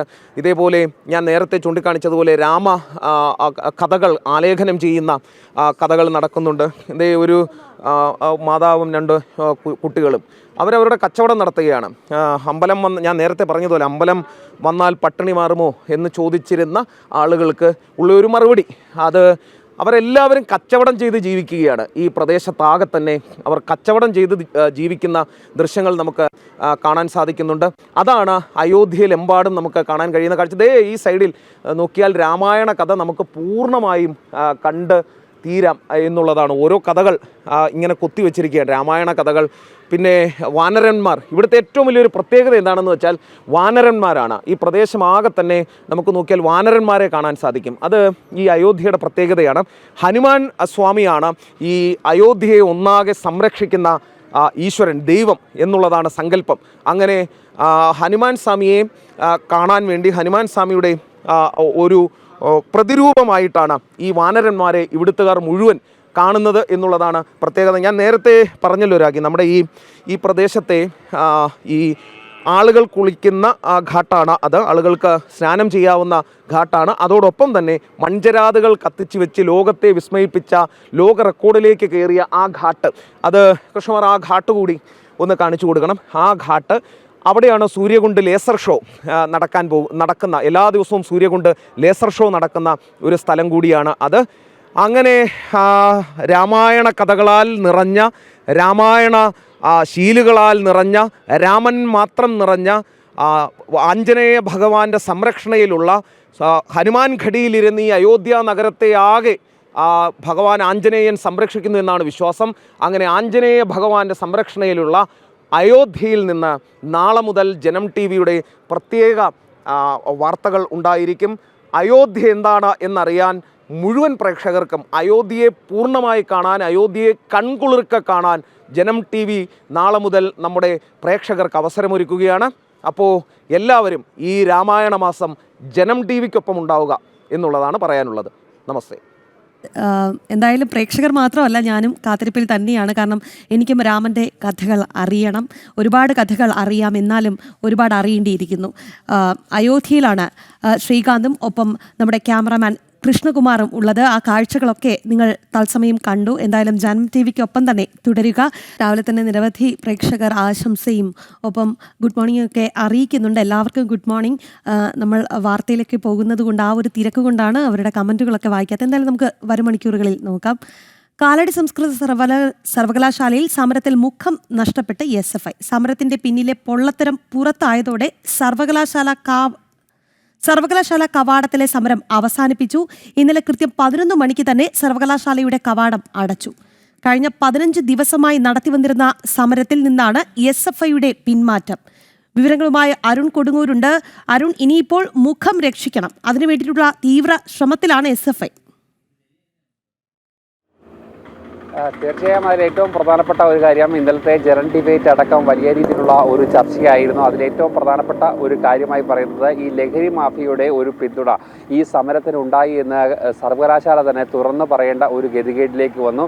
ഇതുതന്നെയാണ് SFIയെ സംബന്ധിച്ചോളം ഏറ്റവും വലിയ പ്രതിസന്ധിയായിരുന്നത്. കാരണം സർവകലാശാലയിലെ വിദ്യാർത്ഥികളുടെ അവകാശം സംരക്ഷിക്കാനാണ് ഈ സമരമെന്നായിരുന്നു പറഞ്ഞിരുന്നത്. പക്ഷേ സർവകലാശാല അത് അക്കമിട്ട് നിരത്തിയിരുന്നു. അതായത് നിലവിൽ ഉണ്ടായിരുന്ന ഒരു പ്രശ്നം ആദ്യത്തെ ഒരു നിയന്ത്രണ പ്രകാരം 9:30 സർവകലാശാലയുടെ മുഖ്യ കവാടം അടയ്ക്കുമെന്നായിരുന്നു ഇവർ പറഞ്ഞിരുന്നത്. പക്ഷേ അതിനുശേഷം ഈ ജോലിക്കൊക്കെ പോകുന്ന വിദ്യാർത്ഥികളുണ്ട്, അവരെയൊക്കെ തന്നെ ബാധിക്കുന്ന ഒരു പ്രശ്നമാണ്. അതിനുശേഷമാണ് ഈ 11 മണി എന്നുള്ള ഒരു സമയത്തിലേക്ക് സർവകലാശാല വിവിധ വിദ്യാർത്ഥി യൂണിയനുകളുമായി ചർച്ച നടത്തി. അതോടൊപ്പം തന്നെ വിദ്യാർത്ഥി പ്രതിനിധികളുമായി ചർച്ച നടത്തിയതിന് ശേഷമാണ് ഇത്തരമൊരു തീരുമാനമെടുത്തത്. പക്ഷേ 11 മണിക്ക് സർവകലാശാല കവാടം അടയ്ക്കുന്നതിനെതിരെയും വലിയ ഒരു പ്രതിഷേധവുമായി SFI വന്നിരുന്നു. ഈ സമരത്തിനെതിരെയാണ് വലിയ രീതിയിലുള്ള വിമർശനം. അതായത് ചരിത്രത്തിൽ തന്നെ ഇല്ലാത്ത രീതിയിൽ ഗുരുതരമായുള്ള ഏറ്റവും ഗൗരവകരമായുള്ള ഒരു ആരോപണമാണ് സർവകലാശാല മുന്നോട്ട് വെച്ചത്.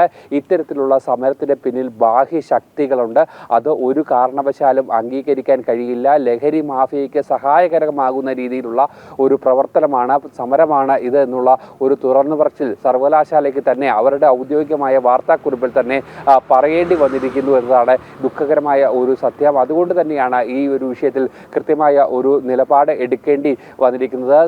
സർക്കാരിനെ ബാധിക്കുന്ന രീതിയിലേക്കുള്ള ഒരു വിഷയമായി ഇത് മാറി. ഇത് ജനറൽ TV ഇന്നലെ കൃത്യമായി തന്നെ തുറന്നു കാട്ടുകയും ചെയ്തിരുന്നു. അതോടൊപ്പം തന്നെ പാർട്ടി സംവിധാനങ്ങളെ ഒന്നാകെ ബാധിക്കുന്ന ഒരു പ്രശ്നമായി ഇത് മാറുകയും ചെയ്തു. ഇതിൻ്റെ പശ്ചാത്തലത്തിലാണ് കഴിഞ്ഞ 15 ദിവസമായി നടന്നു വന്ന സമരത്തിന് പെട്ടെന്നൊരു ആരോടും പറയാതെ ഈ ഒരു പ്രതിഷേധത്തിൽ നിന്നെല്ലാം തന്നെ SFI പിന്നോട്ട് പോകുന്ന ഒരു സാഹചര്യം ഉണ്ടായത്. അതോടൊപ്പം തന്നെ മറ്റൊരു പ്രധാനപ്പെട്ട പ്രശ്നം, ഈ മുഖ്യ കവാടം കടന്ന ഈ ക്യാമ്പസിൻ്റെ ഹോസ്റ്റലിനുള്ളിലേക്ക് അപരിചിതരായ ആളുകൾ, കോളേജുമായി യാതൊരു ബന്ധമില്ലാത്ത ആളുകൾ ഇവിടെ തമ്പടിക്കുന്നു എന്നുള്ള ഗൗരവകരമായ ഒരു ആരോപണം കൂടി വാർത്താക്കുറിപ്പിൽ തന്നെ സർവകലാശാല പുറത്തുവിട്ടിരുന്നു.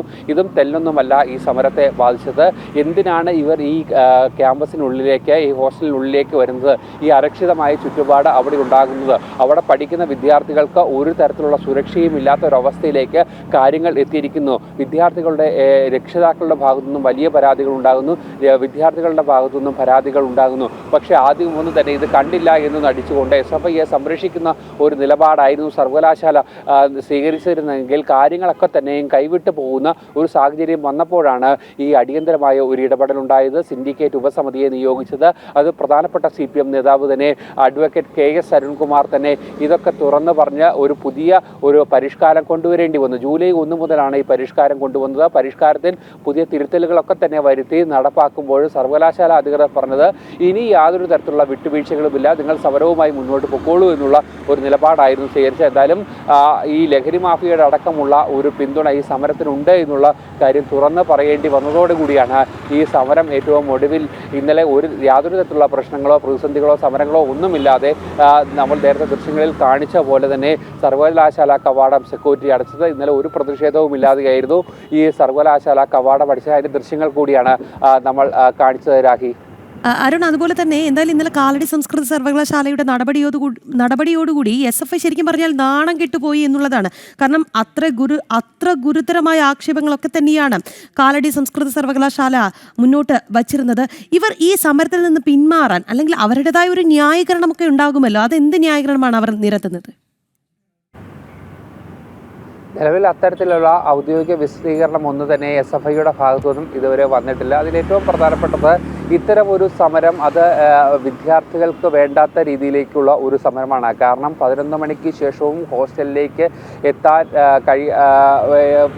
മുഖ്യ കവാടം തുറന്നിടണം എന്നുള്ള ഒരു ആവശ്യം പല വിദ്യാർത്ഥികളും അതിന് എതിരായിരുന്നു. അതോടൊപ്പം തന്നെ ഇത്തരത്തിൽ ഈ ലഹരി മാഫിയയുടെ പിടിയിലേക്ക് സർവകലാശാല ഒന്നാകെ പോകുന്നു എന്നത് ഏറ്റവും ദുഃഖകരമായ ഒരു കാര്യമാണ്. രക്ഷിതാക്കളെ സംബന്ധിച്ചോളം ഒരു വലിയ ആശങ്ക ഉണ്ടാക്കുന്ന ഒരു കാര്യമാണ്. അതോടൊപ്പം തന്നെ ഇവിടെ താമസിക്കുന്ന വിദ്യാർത്ഥികളെ സംബന്ധിച്ചോളം അതിലേറെ ആശങ്ക ഉണ്ടാക്കുന്ന ഒരു കാര്യമാണ്.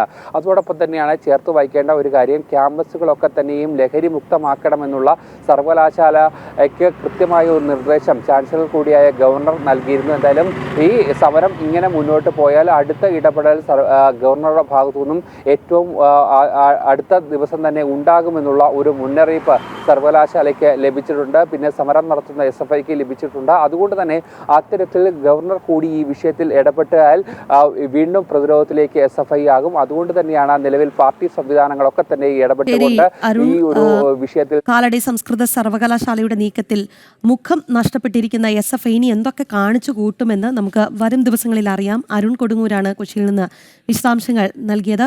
ഇനി പോകുന്നത് ഡൽഹിയിലേക്കാണ്. യമനിൽ തടവിൽ കഴിയുന്ന മലയാളി നഴ്സ് നിമിഷപ്രിയയുടെ വധശിക്ഷ ഇന്നലെ നീട്ടി ഉത്തരവ് വന്നിരുന്നു. എന്തായാലും ആ ഒരു വാർത്ത വന്നപ്പോൾ ശരിക്കും പറഞ്ഞാൽ നമ്മൾ ഇന്ത്യക്കാരെ സംബന്ധിച്ചിടത്തോളം വലിയ ആശ്വാസം തന്നെയായിരുന്നു. എന്തായാലും ഇനി മോചനമാണ്. നിമിഷപ്രിയയുടെ മോചനം ലക്ഷ്യം വെച്ചുള്ള ചർച്ചകളാണ് ഇപ്പോൾ പുരോഗമിക്കുന്നത്. സൗദി എംബസി മുഖേനയും ഭരണകൂടത്തിലും ഇരയുടെ കുടുംബത്തിലും സ്വാധീനമുള്ള സ്വകാര്യ വ്യക്തികൾ വഴിയും കേന്ദ്ര വിദേശകാര്യ മന്ത്രാലയം ബന്ധപ്പെടുന്നുണ്ട്. വധശിക്ഷ നീട്ടി നൽകിയെങ്കിലും നിമിഷപ്രിയയുടെ ശിക്ഷ ഒഴിവാക്കി നാട്ടിലെത്തിക്കാനുള്ള നീക്കമാണ് നടക്കുന്നത്. വിവരങ്ങളുമായി നന്ദഗോപനുണ്ട്. നന്ദഗോപൻ, ചർച്ചകൾ ഏതൊക്കെ രീതിയിലാണ് ഇപ്പോൾ പുരോഗമിക്കുന്നത്?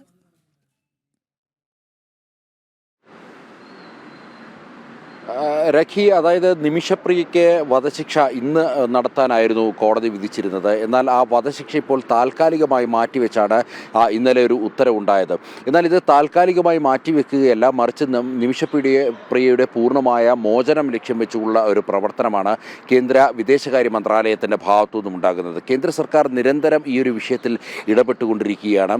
പ്രത്യേകിച്ച് നേരിട്ട് ഒരു നയതന്ത്ര ചർച്ചകൾക്കപ്പുറം അവിടുത്തെ ഭരണകൂടത്തിലും വളരെ സ്വാധീനമുള്ള വ്യക്തികളും അതിനോടൊപ്പം തന്നെ ഈ ഇരയുടെ കുടുംബവുമായി അടുപ്പം പുലർത്തുന്നവരുമായാണ് പ്രധാനമായും കേന്ദ്ര സർക്കാരിൻ്റെ അനൗദ്യോഗിക പ്രതിനിധികൾ ഇതുമായി ബന്ധപ്പെട്ട് ചർച്ചകൾ നടത്തുന്നത്.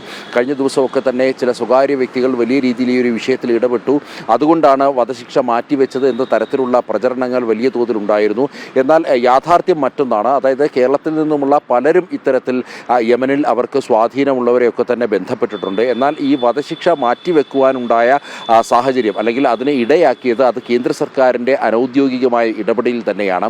പ്രത്യേകിച്ച് നമുക്ക് ഭാരതത്തിന് അവിടെ എംബസി ഇല്ല. അവിടെ സൗദി എംബസി മുഖേനയാണ് കാര്യങ്ങൾ കൈകാര്യം ചെയ്തു വരുന്നത്. സൗദി എംബസിയാണ് അവിടെ ഭാരതത്തിന് വേണ്ടി അല്ലെങ്കിൽ ഈ ഒരു കാര്യത്തിന് അവിടെ നേതൃത്വം നൽകുന്നത്. നമുക്കറിയാം, സൗദിയെ സംബന്ധിച്ചിടത്തോളം ഭാരതവുമായി ഇപ്പോൾ വളരെ അടുത്ത ചെങ്ങാത്തം പുലർത്തുന്ന അറബ് രാജ്യങ്ങളിലൊന്നാണ്. അങ്ങനെ സ്വാഭാവികമായും ആ സൗദിയുടെ ഒരു സമ്മർദ്ദ ഫലം കൂടി ഉപയോഗിച്ചുകൊണ്ട് ഇവിടെ കാര്യങ്ങൾ കൈകാര്യം ചെയ്യാൻ കഴിയുമോ എന്നുള്ള ഒരു പരീക്ഷണമാണ് ഭാരതത്തിൻ്റെ സർക്കാർ നടത്തുന്നത്. ഇതിൽ ഏറ്റവും പ്രധാനം ഇപ്പോൾ ഇതുമായി ബന്ധപ്പെട്ട് മോചനദ്രവ്യം അല്ലെങ്കിൽ ഇതുമായി ബന്ധപ്പെട്ടുള്ള ബ്ലഡ് മണി, ഈ ബ്ലഡ് മണി സ്വീകരിക്കുവാൻ വേണ്ടി ഇരയുടെ കുടുംബത്തിലെ മുഴുവൻ അംഗങ്ങളും തയ്യാറാകുന്നില്ല എന്നുള്ളതാണ് ഏറ്റവും വലിയൊരു പ്രതിസന്ധി ഇപ്പോൾ നിലനിൽക്കുന്നത്. അതായത് MLA നിയമപ്രകാരം സ്വാഭാവികമായും ഈ ബ്ലഡ് മണി വാങ്ങിക്കൊണ്ട് അവിടെ ഈ കൊലയാളിക്ക് അല്ലെങ്കിൽ പ്രതിക്ക് മാപ്പ് നൽകുന്ന ഒരു സമ്പ്രദായമുണ്ട്. പക്ഷേ ആ ഇരയുടെ കുടുംബാംഗങ്ങൾ മുഴുവനായി അതിനെ അനുകൂലിക്കണം. അങ്ങനെ ഒരു ബ്ലഡ് മണി സ്വീകരിക്കുവാൻ വേണ്ടി ആ ഇരയുടെ കുടുംബാംഗങ്ങൾ മുഴുവനായും തയ്യാറാകണം. എങ്കിൽ മാത്രമേ ആ ബ്ലഡ് മണി സ്വീകരിച്ചുകൊണ്ട് ആ പ്രതിയെ അല്ലെങ്കിൽ മോചിപ്പിക്കാൻ സാധിക്കൂ എന്നുള്ളതാണ് യമനിലെ ഒരു നിയമം. അതുകൊണ്ട് തന്നെ ഈ കുടുംബാംഗങ്ങളെ മുഴുവൻ കൺവിൻസ് ചെയ്യാൻ അവരുമായി ചർച്ച നടത്തുവാൻ വേണ്ടിയുള്ള നീക്കങ്ങളാണ് ഇപ്പോൾ വിദേശകാര്യ മന്ത്രാലയം നടത്തുന്നത്. വിദേശകാര്യ മന്ത്രാലയം ഇതുമായി ബന്ധപ്പെട്ട് നിരന്തരം ബന്ധപ്പെടുന്നു എന്നുള്ളതാണ് അറിയാൻ കഴിയുന്നത്.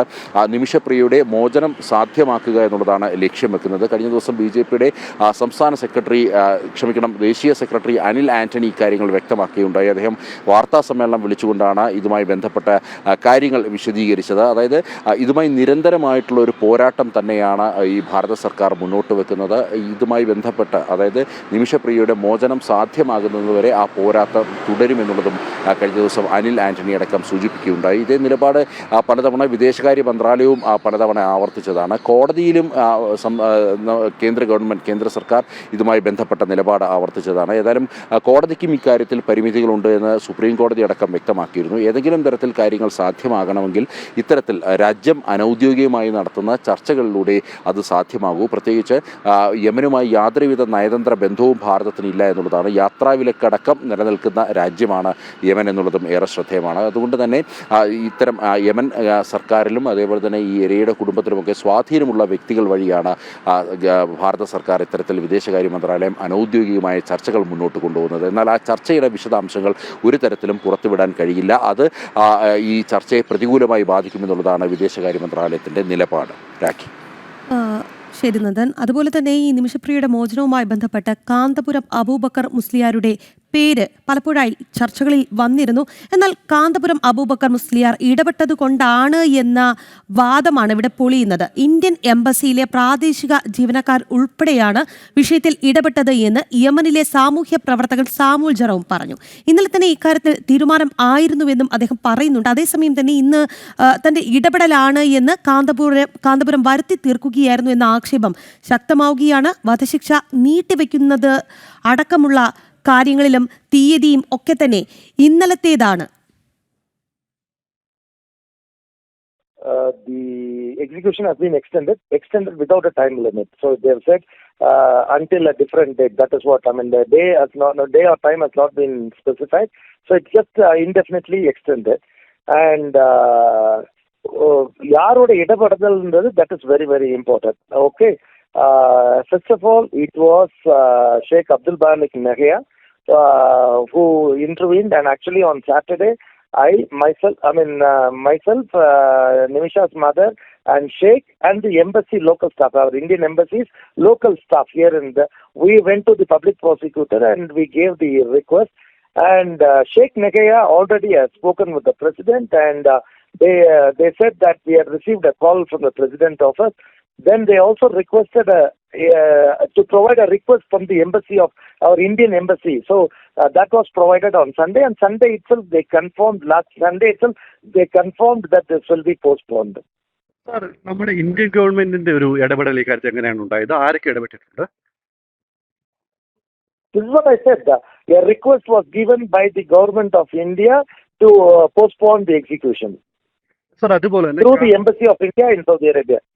സാർ, അതുപോലെ തന്നെ കാന്തപുരം അബൂബക്കർ മുസ്ലിയാറിന്റെ ഇടപെടൽ കൊണ്ടാണ് ഇത് നടന്നതെന്നൊരു വാർത്ത വ്യാപകമായി പ്രചരിക്കുന്നുണ്ട്. അതിൽ എത്രത്തോളം വാസ്തവമുണ്ട്?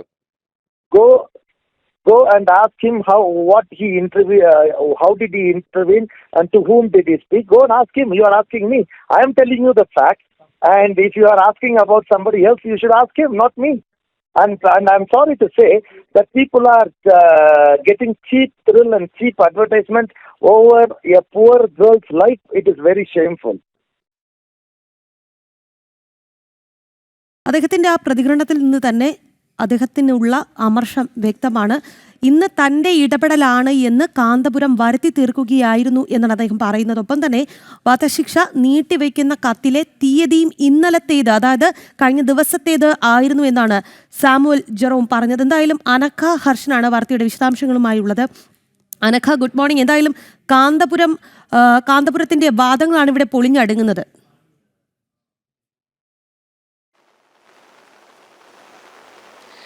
Rakhi, good morning. ഈ ദിവസം നമുക്ക് പറയാനുള്ള ഏറ്റവും പ്രധാനപ്പെട്ട കാര്യം ഇന്നലെ സാമുവൽ ജെറോം പറഞ്ഞ ആ കാര്യം തന്നെയാണ്. യമനിൽ വധശിക്ഷയ്ക്ക് വിധിക്കപ്പെട്ട നിമിഷപ്രിയയുടെ മോചനത്തിനായി വർഷങ്ങളായി പ്രവർത്തിക്കുന്ന വ്യക്തിയാണ് നമ്മോട് സംസാരിച്ചിരിക്കുന്ന സാമൂഹിക പ്രവർത്തകനായിട്ടുള്ള ഈ സാമുവൽ ജെറോം.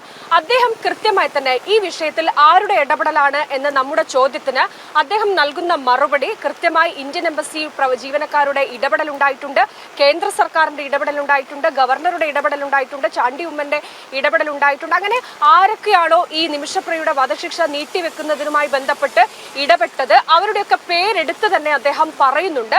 പക്ഷേ ഈ വിഷയത്തിൽ കാന്തപുരം അബൂബക്കറിന്റെ ഒരു ഇടപെടൽ, മുസ്ലിയാരുടെ ഒരു ഇടപെടൽ ഉണ്ടായിട്ടുണ്ടോ എന്ന ചോദ്യത്തിന് നിങ്ങൾ അദ്ദേഹത്തോട് തന്നെ ചോദിക്കൂ എന്നാണ് അദ്ദേഹം മറുപടി പറയുന്നത്. മാത്രമല്ല, ഇത്തരത്തിലുള്ള ഒരു പബ്ലിസിറ്റി കേരളത്തിൽ നിന്ന് ഈ വിഷയത്തിൽ ആരാണ് ഈ പബ്ലിസിറ്റി ഒക്കെ ഉണ്ടാക്കുന്നത് എന്നതൊക്കെ അദ്ദേഹം ചോദിക്കുന്നുണ്ട്. പക്ഷേ ഏറ്റവും പ്രധാനപ്പെട്ട കാര്യം ഈ വധശിക്ഷ നീട്ടിവെച്ചുകൊണ്ടുള്ള ആ ഉത്തരവ് പകർപ്പിന്റെ മുകളിൽ നൽകിയിരിക്കുന്ന തീയതി അത് ഇന്നലെ ഉണ്ടായിരുന്നു. അതായത് 15-15 കാന്തപുരം അബൂബക്കർ മുസ്ലിയാർ അടക്കം ഈ വിഷയവുമായി ബന്ധപ്പെട്ട് തങ്ങൾ ഇടപെടൽ നടത്തി, അതുകൊണ്ടാണ് വധശിക്ഷ നീട്ടിവെച്ചിരിക്കുന്നത് എന്ന് പറഞ്ഞു വന്നിരുന്നു. പക്ഷേ 14-ാം തീയതിയാണ് ഈ വിധിപ്പകർപ്പ് വന്നിരിക്കുന്നത്. അതിൽ നിന്ന് തന്നെ കൃത്യമായി സാമുവൽ ജെറോം പറഞ്ഞതിൽ കാര്യമുണ്ട്, വ്യക്തതയുണ്ട്, അതുപോലെ ശരിവെക്കുന്ന സംഭവങ്ങളാണ് പുറത്തു വരുന്നത്.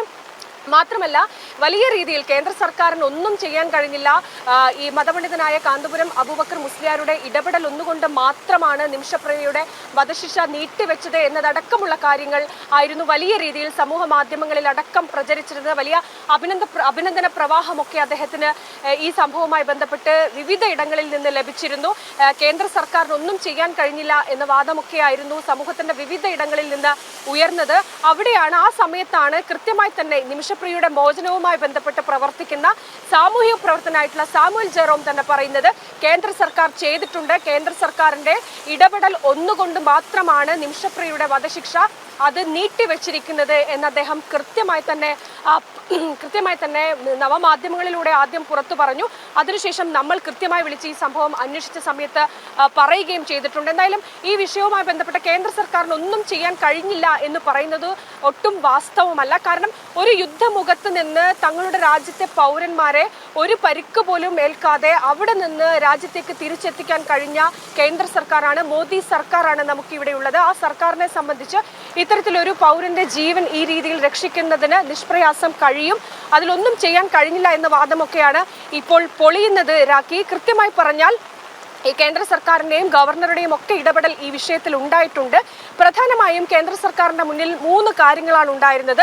ഒന്ന്, ഈ വിധി നീട്ടിവെക്കുക, വധശിക്ഷയുടെ തീയതി അത് നീട്ടിവെക്കുക. മറ്റൊന്ന്, ഈ കൊല്ലപ്പെട്ട യമൻ പൗരന്റെ കുടുംബവുമായി സംസാരിക്കുക. അതിനുശേഷം ദയാധനം നൽകി നിമിഷപ്രിയയെ അവിടെ നിന്ന് മോചിപ്പിക്കുക. ഈ 3 കാര്യങ്ങളായിരുന്നു കേന്ദ്ര സർക്കാരിന്റെ മുന്നിലുള്ളത്. അതിൽ ആദ്യപടിയായിരുന്നു ഈ വധശിക്ഷ ഏതെങ്കിലും വിധത്തിൽ നീട്ടിവെക്കുക എന്നതിന്. അതിന് കൃത്യമായി തന്നെ പ്രത്യക്ഷവും പരോക്ഷവുമായിട്ടുള്ള ഒരു ഇടപെടൽ നടത്തിയിട്ടുണ്ട്. ഈ യമൻ എന്ന് പറയുന്നത് ഒരു മുസ്ലിം രാജ്യമാണ്, കൃത്യമായ ഒരു ഭരണ സംവിധാനം ഇല്ലാത്തൊരു രാജ്യം കൂടിയൊക്കെയാണ്. അതുകൊണ്ട് തന്നെ ആ രീതിയിലായിരുന്നു ഇന്ത്യൻ സർക്കാരിന്റെ, കേന്ദ്ര സർക്കാരിന്റെ ഒക്കെ ഇടപെടൽ ഈ വിഷയത്തിൽ ഉണ്ടായിരുന്നത്. ഇന്നലെ അനിൽ ആന്റണി പറഞ്ഞതുപോലെ ഈ സംഭവവുമായി ചെയ്തിരിക്കുന്ന കാര്യങ്ങളൊന്നും തന്നെ കൃത്യമായി മാധ്യമങ്ങൾക്ക് മുന്നിൽ പറയാൻ സാധിക്കില്ല. അത് ഒരുപക്ഷെ നിമിഷപ്രിയയുടെ മോചനവുമായി ബന്ധപ്പെട്ട കാര്യങ്ങളിലേക്ക് ഒരു തടസ്സമുണ്ടാക്കും. അതുകൊണ്ട് തന്നെ ഈ സംഭവമെല്ലാം മോചനമാണ് ഇനി സാധ്യമാകേണ്ടത്. ഈ വധശിക്ഷ അന്തിമമായി നമുക്കൊരു തീരുമാനം പോലും ആയിട്ടില്ല. അതിനു മുൻപ് തന്നെ ക്രെഡിറ്റ് അടിക്കാനുള്ള തിക്കും തിരക്കുമാണ് കാണാൻ സാധിക്കുന്നത്. എന്തായാലും വിദേശകാര്യ മന്ത്രാലയം വളരെ വ്യക്തമായി കാര്യങ്ങൾ വിശദീകരിക്കുന്നു. ഇക്കാര്യങ്ങളിൽ പലതും നമുക്ക് പുറത്ത് പറയാൻ സാധിക്കില്ല, മാധ്യമങ്ങളോട് വിശദീകരിക്കാൻ സാധിക്കില്ല. അതുകൊണ്ട് തന്നെ ക്രെഡിറ്റ് അടിക്കാനുള്ള ആളുകളുടെ ക്യൂ ആണ് എന്നുള്ളതാണ്. എന്തായാലും കാന്തപുരത്തിന്റെ വാദങ്ങൾ പൊളിയുന്നു എന്നുള്ളത് സാമുവൽ ജെറോമിന്റെ പ്രതികരണത്തിൽ നിന്നും വ്യക്തവുമാണ്. അനഘ ഹർഷനാണ് വിശദാംശങ്ങൾ നൽകിയത്. രാവിലെ തന്നെ പ്രകാശൻ വേലിക്കുട്ടി, അങ്ങനെ രാജേഷ്, ശശി CR, ഇതുപോലെ നിരവധി പ്രേക്ഷകർ നമസ്തേ പറയുന്നുണ്ട്. നമസ്കാരം. എന്തായാലും വാർത്തകൾ കൂടി പരിശോധിക്കാം. പഹൽഗാം ഭീകരാക്രമണ ഗൂഢാലോചന സംബന്ധിച്ച് കൂടുതൽ വിവരങ്ങൾ പുറത്ത് വരികയാണ്. ആക്രമണോദ്ദേശം രഹസ്യമായി സൂക്ഷിക്കാൻ Inter Services Intelligence Lashkar e Taiba കമാൻഡർക്ക് നിർദ്ദേശം നൽകിയെന്നാണ് വിവരം. കമാൻഡർ സാജിദ് ജട്ടിനാണ് നിർദ്ദേശം നൽകിയത്. വിവരങ്ങൾ നൽകാനായി ഐസൺ ഉണ്ട്. ഐസൺ, എന്തൊക്കെ വിശദാംശങ്ങളാണ് പുറത്തു വരുന്നത്?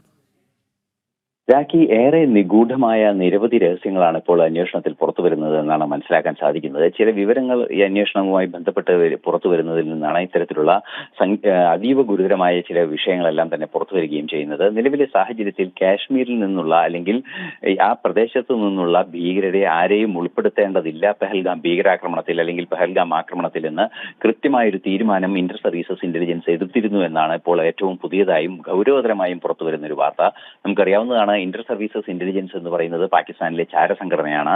ഭാരതത്തിൽ നടക്കുന്ന മുഴുവൻ ഭീകരപ്രവർത്തനങ്ങൾക്കും പാകിസ്ഥാൻ പിന്തുണ നൽകുന്നത് ഈ സംവിധാനം വഴിയാണ്. ആ സംവിധാനത്തിന്റെ ഷേഡോ സംവിധാനങ്ങൾ വഴിയാണ് ഭാരതത്തിലെ ഭീകരപ്രവർത്തനങ്ങൾക്കെല്ലാം തന്നെ പണം ലഭ്യമാക്കുന്നതും എല്ലാ തരത്തിലുള്ള ഭീകരപ്രവർത്തനങ്ങൾക്ക് പിന്തുണ ലഭ്യമാക്കുന്നതും ഇതേ പ്രവർത്തനങ്ങൾ വഴിയാണ്.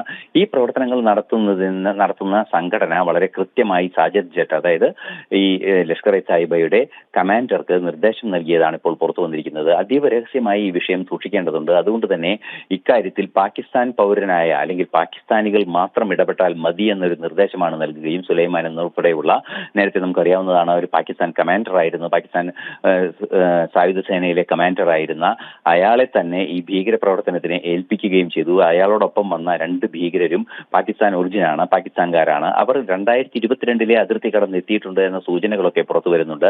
അത്തരത്തിൽ ഈ സുലൈമാൻ എന്ന് പറയുന്ന ഭീകരനെ ഭാരതത്തിലേക്ക് ഭീകര ഭീകരപ്രവർത്തനത്തിനായി അയക്കുമ്പോൾ നൽകിയിരുന്ന ഏറ്റവും പ്രധാനമായ നിർദ്ദേശം അതീവ രഹസ്യമായി ഈ വിഷയം സൂക്ഷിക്കണമെന്നായിരുന്നു. നമുക്ക് അറിയാവുന്നതാണ്, ഇയാൾ പരിശീലനം നേടിയത് ഭാരതം ഓപ്പറേഷൻ സിന്ദൂറിലൂടെ തകർത്തെറിഞ്ഞ മുർഡിഗെ എന്ന് പറയുന്ന ആ ഭീകര പരിശീലന കേന്ദ്രത്തിലാണ്. ലഷ്കർ ഇ തോയ്ബയുടെ ഭീകര പരിശീലന കേന്ദ്രത്തിൽ പരിശീലനം നേടിയ ഭീകരനാണ് ഇയാൾ. ഈ ഭീകരനെ കൃത്യമായും ഇവിടേക്ക് അയക്കുന്നത് അത് രഹസ്യമായി സൂക്ഷിക്കണമെന്ന നിർദ്ദേശം കൂടി നൽകിയിട്ടായിരുന്നു എന്നായിരുന്നു ഒരു പ്രധാനമായ വിവരം പുറത്തു വരുന്നത്. മാത്രമല്ല മറ്റു പല വിവരങ്ങളും പുറത്തു വരുന്നുണ്ട്. അതിലേറ്റവും സുപ്രധാനമായത് മറ്റൊന്ന് എടുത്തു പറയേണ്ടത് 2023 നടന്ന പൂഞ്ചിൽ നടന്ന സൈനിക വ്യൂഹത്തിന് നേരെ നടന്ന സൈനിക വാഹനത്തിന് നേരെ നടന്ന ആ മൈൻ ആക്രമണത്തിലും ഇയാൾക്ക് പങ്കുണ്ട്. ഈ ഭീകരൻ സുലൈമാൻ എന്ന് പറയുന്ന ഭീകരന് പങ്കുണ്ട് എന്ന റിപ്പോർട്ടുകൾ പുറത്തു വന്നിരുന്നു. മറ്റൊരു സുപ്രധാന വിഷയം നമുക്കറിയാവുന്നതാണ്, ഈ വെടിവെപ്പ് നടത്തിയതിനു ശേഷം ഭീകരരെല്ലാം തന്നെ ഒളിക്കാൻ പോയത് അല്ലെങ്കിൽ രക്ഷപ്പെട്ടു പോയത് ത്രാൽ വനമേഖലയിലേക്കാണ്. അത് കുറെ കൂടി ഈ ബൈസറൻ വാലിയുടെ പരിസരത്ത് തന്നെയുള്ള ത്രാൽ വനമേഖലയിലേക്ക് ഒളിച്ചു കടന്നു എന്നാണ് അന്ന് തന്നെ വിവരങ്ങൾ ലഭിച്ചതും ഇന്റലിജൻസ് വിവരങ്ങളും പുറത്തു വന്ന വിവരങ്ങളെല്ലാം തന്നെ അത്തരത്തിലായിരുന്നു. ഈ ത്രാൽ വനമേഖലയിൽ ആഴ്ചകൾക്ക് മുമ്പ്, അതായത് ഏപ്രിൽ 15 തന്നെ പഹൽഗാം ഭീകരാക്രമണ ഗൂഢാലോചന സംബന്ധിച്ചിട്ടുള്ള കൂടുതൽ വിവരങ്ങളാണ് പുറത്ത് വരുന്നത്. ആക്രമണ ഉദ്ദേശം രഹസ്യമായി സൂക്ഷിക്കാൻ Inter Services Intelligence Lashkar e Taiba കമാൻഡർക്ക് നിർദ്ദേശം നൽകിയെന്ന വിവരമാണ് ലഭിക്കുന്നത്. കമാൻഡർ സാജിദ് ജട്ടിന് ഇത് സംബന്ധിച്ച നിർദ്ദേശം നൽകിയിരുന്നു. ഐസൻ ജോസാണ് വിശദാംശങ്ങൾ നൽകിയത്. പഹൽഗാം ഭീകരാക്രമണത്തിന് പിന്നിൽ പ്രവർത്തിച്ച ശക്തികളെ നിയമത്തിന് മുന്നിൽ കൊണ്ടുവരുമെന്ന് കേന്ദ്ര വിദേശകാര്യമന്ത്രി ഡോക്ടർ എസ് ജയശങ്കർ. ഷാങ്ഹായ് സമ്മേളനത്തിലായിരുന്നു ജയശങ്കർ ഇത്തരത്തിലൊരു പ്രസ്താവന നടത്തിയത്. പാകിസ്ഥാന്റെയും ചൈനയുടെയും വിദേശകാര്യമന്ത്രിമാരെ ഇരുത്തിക്കൊണ്ടാണ് ജയശങ്കർ ഭീകരതയ്ക്ക് താക്കീത് നൽകിയത്. വിവരങ്ങൾ നൽകാനായി ഗൗതം അനന്തനാരായണനുണ്ട്. ഗൗതം, വീണ്ടും ഒരിക്കൽ കൂടി ഇവരെ മുന്നിൽ നിർത്തിക്കൊണ്ടുള്ള ഒരു നിലപാട് വിശദീകരണമാണ് ഭാരതം നൽകുന്നത്. എങ്ങനെയാണ് അവർ ഈ വിഷയത്തോട് പ്രതികരിച്ചത് എന്നുകൂടി അറിയേണ്ടിയിരിക്കുന്നു. രാഖി, ചൈനയിലാണ് നിലവിൽ ഈ ഷാങ്ഹായ് സമ്മേളനം നടന്നുകൊണ്ടിരിക്കുന്നത്. ഈ സമ്മേളനം നടക്കുന്ന വേളയിൽ തന്നെ പാകിസ്ഥാൻ്റെ വിദേശകാര്യമന്ത്രിയും അതുപോലെ തന്നെ ചൈനയുടെ വിദേശകാര്യമന്ത്രിയും ഈ ഷാങ്ഹായ് സമ്മേളനത്തിൻ്റെ ഭാഗമായി നിൽക്കുന്ന അതേ വേദിയിൽ നിന്നുകൊണ്ട് തന്നെ ഭീകരവാദത്തിനെതിരെ ശക്തമായ നടപടി ഭാരതത്തിൻ്റെ ഭാഗത്ത് നിന്ന് തുടരുമെന്ന സന്ദേശം വിദേശകാര്യമന്ത്രി ഡോക്ടർ എസ് ജയശങ്കർ ഒരിക്കൽ കൂടി നൽകുകയാണ്. അദ്ദേഹം പറഞ്ഞത്, ഈ പഹൽഗാം ഭീകരാക്രമണം എന്ന് പറയുന്നത് 2 പ്രധാനപ്പെട്ട ലക്ഷ്യമാണ് പാകിസ്ഥാന് ഉണ്ടായിരുന്നത്. അതിൽ ഒന്ന്, മതപരമായി ഭാരതത്തിലെ ആളുകളെ ഭിന്നിപ്പിക്കുക എന്നുള്ളതാണ്. പഹൽഗാമിൽ നടന്നത് ഒരു ലക്ഷണമൊത്ത മതസ്വഭാവമുള്ള ഭീകരാക്രമണമാണ്. അതായത് അതിൻ്റെ ചരിത്രം നമുക്കറിയാവുന്നതാണ്.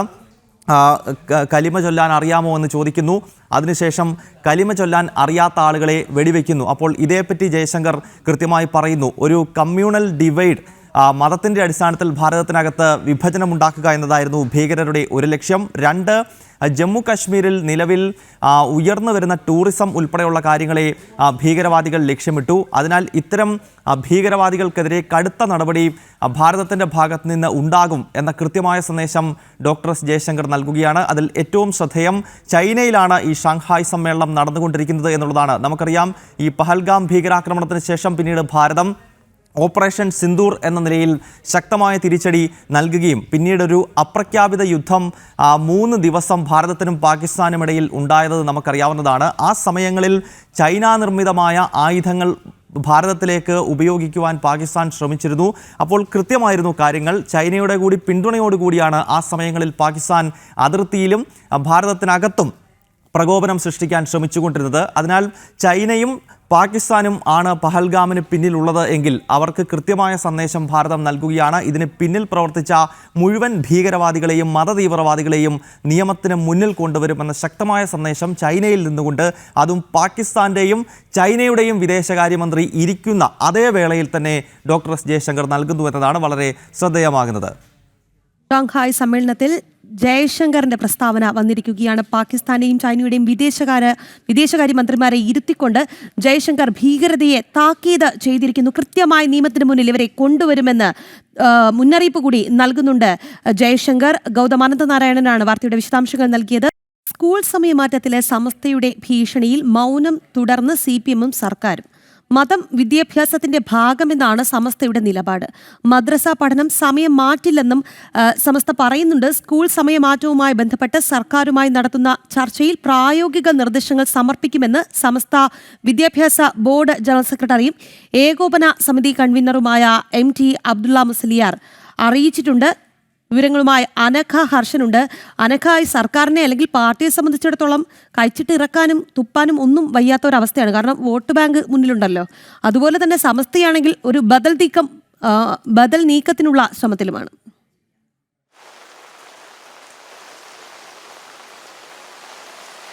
രാഖി, തീർച്ചയായും സർക്കാരിനെ സമ്മർദ്ദത്തിലാക്കുന്ന തന്ത്രമായിരുന്നു സ്കൂൾ സമയമാറ്റ വിഷയത്തിൽ സമസ്ത ആദ്യം മുന്നോട്ട് വെച്ചത്. സർക്കാരിന്റെ ഇടപെടൽ ഉണ്ടാകുമെന്ന് സമസ്തയടക്കമുള്ള മുസ്ലിം സംഘടനകൾ പ്രതീക്ഷിച്ചു. പക്ഷേ സർക്കാർ വിദ്യാഭ്യാസ മന്ത്രിയടക്കം എടുത്ത തീരുമാനത്തിൽ നിന്ന് പിന്നോട്ടില്ലെന്ന് പറഞ്ഞുകൊണ്ട് ഉറച്ചു നിൽക്കുകയും ചെയ്തു. ഈ സാഹചര്യത്തിലാണ് സമസ്ത ഈ സമര പ്രഖ്യാപനമടക്കം നടത്തിയത്. ഈ ഓഗസ്റ്റ് മാസത്തിൽ ഈ കളക്ടറേറ്റിലടക്കമുള്ള സംവിധാനങ്ങളിലേക്ക് സമരമുണ്ടാകും, പ്രതിഷേധ ധർണയുണ്ടാകുമെന്ന് സമസ്ത നേരത്തെ തന്നെ അറിയിച്ചതാണ്. എന്നാൽ ഇന്നലെ ഉമ്മർ ഫൈസി മുക്കം, സംസ്ഥാന നേതാവായിട്ടുള്ള ഉമ്മർ ഫൈസി മുക്കം നടത്തിയൊരു പ്രസ്താവന അത് വലിയ രീതിയിൽ ചർച്ചയായിരുന്നു. അതായത് മുസ്ലിം സമുദായത്തെ അവഗണിച്ചുകൊണ്ട് ഒരു സർക്കാരിന് മുന്നോട്ട് പോകാൻ കഴിയുമോ എന്നതടക്കമുള്ള ചോദ്യങ്ങളാണ് ഈ ഉമ്മർ ഫൈസി മുക്കം ഇന്നലെ ചോദിച്ചത്. കൃത്യമായി പറഞ്ഞാൽ ഒരു സർക്കാരിന് മുന്നിൽ ഒരു ഭീഷണി, ഒരു മുസ്ലിം സമുദായത്തെ മാറ്റി നിർത്തി മുന്നോട്ട് പോകാൻ കഴിയില്ലെന്നൊരു ഭീഷണി സർക്കാരിന് മുന്നിൽ വയ്ക്കുകയാണ് ഉമ്മർ ഫൈസി മുക്കം ചെയ്തിരിക്കുന്നത്. മാത്രമല്ല ഈ സംഭവവുമായി ബന്ധപ്പെട്ട് സമസ്തയുടെ ഈ സമ്മർദ്ദത്തിന് സർക്കാർ വഴങ്ങിക്കൊണ്ട് ഒരു ചർച്ച നടത്താമെന്ന് വിദ്യാഭ്യാസ മന്ത്രി പറഞ്ഞിട്ടുണ്ട്. ഈ ചർച്ചയിൽ സമസ്ത തങ്ങളുടെ കാര്യങ്ങൾ കൃത്യമായി മുന്നോട്ട് വെക്കും. അതിനുശേഷം സർക്കാർ തങ്ങളുടെ നിലപാട് പറയും. ഇതിൽ ഒരു ശുഭപ്രതീക്ഷയുണ്ട്. സർക്കാർ തങ്ങളുടെ ഏതെങ്കിലും തരത്തിൽ തങ്ങളുടെ നിലപാടുകൾക്കൊപ്പം നിൽക്കും എന്ന് തങ്ങൾ പ്രതീക്ഷിക്കുന്നു എന്നാണ് സമസ്ത വിദ്യാഭ്യാസ ബോർഡ് ഏകോപന സമിതി അംഗമായിട്ടുള്ള അബ്ദുള്ള മുസ്ലിയാർ ഇന്നലെ പറഞ്ഞിരിക്കുന്നത്. അതായത് എന്നാലും സർക്കാർ പറയുന്നത് ഈ ചർച്ച, അതായത് ഇവരെ കാര്യങ്ങൾ ബോധ്യപ്പെടുത്താൻ മാത്രമായിരിക്കും ഈ ചർച്ച എന്നാണ് സർക്കാർ വൃത്തങ്ങൾ പറയുന്നത്. എന്തായാലും സമസ്ത മാത്രമല്ല, ഈ മുസ്ലിം സംഘടനകളായിട്ടുള്ള മറ്റ് സംഘടനകളൊക്കെ രംഗത്തെത്തിയിട്ടുണ്ട്. അതുപോലെ ഈ ജമാഅത്തെ ഇസ്ലാം, മുസ്ലിം സംഘടനകൾ ഈ വിഷയവുമായി രംഗത്തെത്തിയിട്ടുണ്ട്. ഈ രീതിയിൽ സമസ്തയുടെ ഈ നിലപാടുകൾക്കൊപ്പം നിൽക്കാൻ മറ്റ് സംഘടനകൾ കൂടി രംഗത്തേക്ക് വരുമ്പോൾ അത് സർക്കാരിന് വലിയ വെല്ലുവിളിയും ഭീഷണിയും ഒക്കെ ആവുകയാണ്. എന്തായാലും ഈ സ്കൂൾ സമയമാറ്റത്തിൽ സമസ്ത പോലുള്ള മുസ്ലിം മത സംഘടനകൾ സർക്കാരിന് മുന്നിൽ ഭീഷണി മുഴക്കുന്ന ഒരു സാഹചര്യം തീർച്ചയായും സ്കൂൾ സമയമാറ്റത്തിൽ സർക്കാരിനും പാർട്ടിക്കും ഒക്കെ മൗനമാണ്. പക്ഷേ സമസ്ത മുന്നിൽ ഒരു ഭീഷണി തന്നെയാണ് വച്ചിരിക്കുന്നത്. സർക്കാരുമായി നടത്തുന്ന ചർച്ചയിൽ പ്രായോഗിക നിർദ്ദേശങ്ങൾ സമർപ്പിക്കാനാണ് തീരുമാനം. എന്തായാലും സർക്കാർ ഇതിനൊക്കെ വഴങ്ങുമോ, എപ്പോഴത്തെയും പോലെ വഴങ്ങുമോ എന്ന് കണ്ടു തന്നെ അറിയാം. അനഘ ഹർഷനാണ് വിശദാംശങ്ങൾ നൽകിയത്. ഇന്ന് ലോക പാമ്പ് ദിനം. പാമ്പ് കടിയേറ്റുള്ള മരണങ്ങൾ രാജ്യത്ത് വർദ്ധിക്കുന്നതായിട്ടാണ് പഠനങ്ങൾ പറയുന്നത്. കൃത്യമായ ചികിത്സ തേടുന്നതിലെ കാലതാമസവും തെറ്റിദ്ധാരണകളുമാണ് മരണം വർദ്ധിക്കാൻ കാരണം. പാമ്പ് കടിയേറ്റുള്ള മരണങ്ങൾ തടയാൻ പ്രത്യേക കർമ്മ പദ്ധതിയുമായി മുന്നോട്ട് ഇറങ്ങുകയാണ് കൊച്ചി അമൃത ആശുപത്രി. ആഗോളതലത്തിൽ ഓരോ വർഷവും 81,410 മുതൽ 1,37,880 വരെ ആളുകൾ പാമ്പ് കടിയേറ്റ് മരിക്കുമ്പോൾ ഇതിൽ പകുതിയും ഇന്ത്യയിൽ നിന്നാണ് എന്നത് ആരെയും ഞെട്ടിപ്പിക്കും.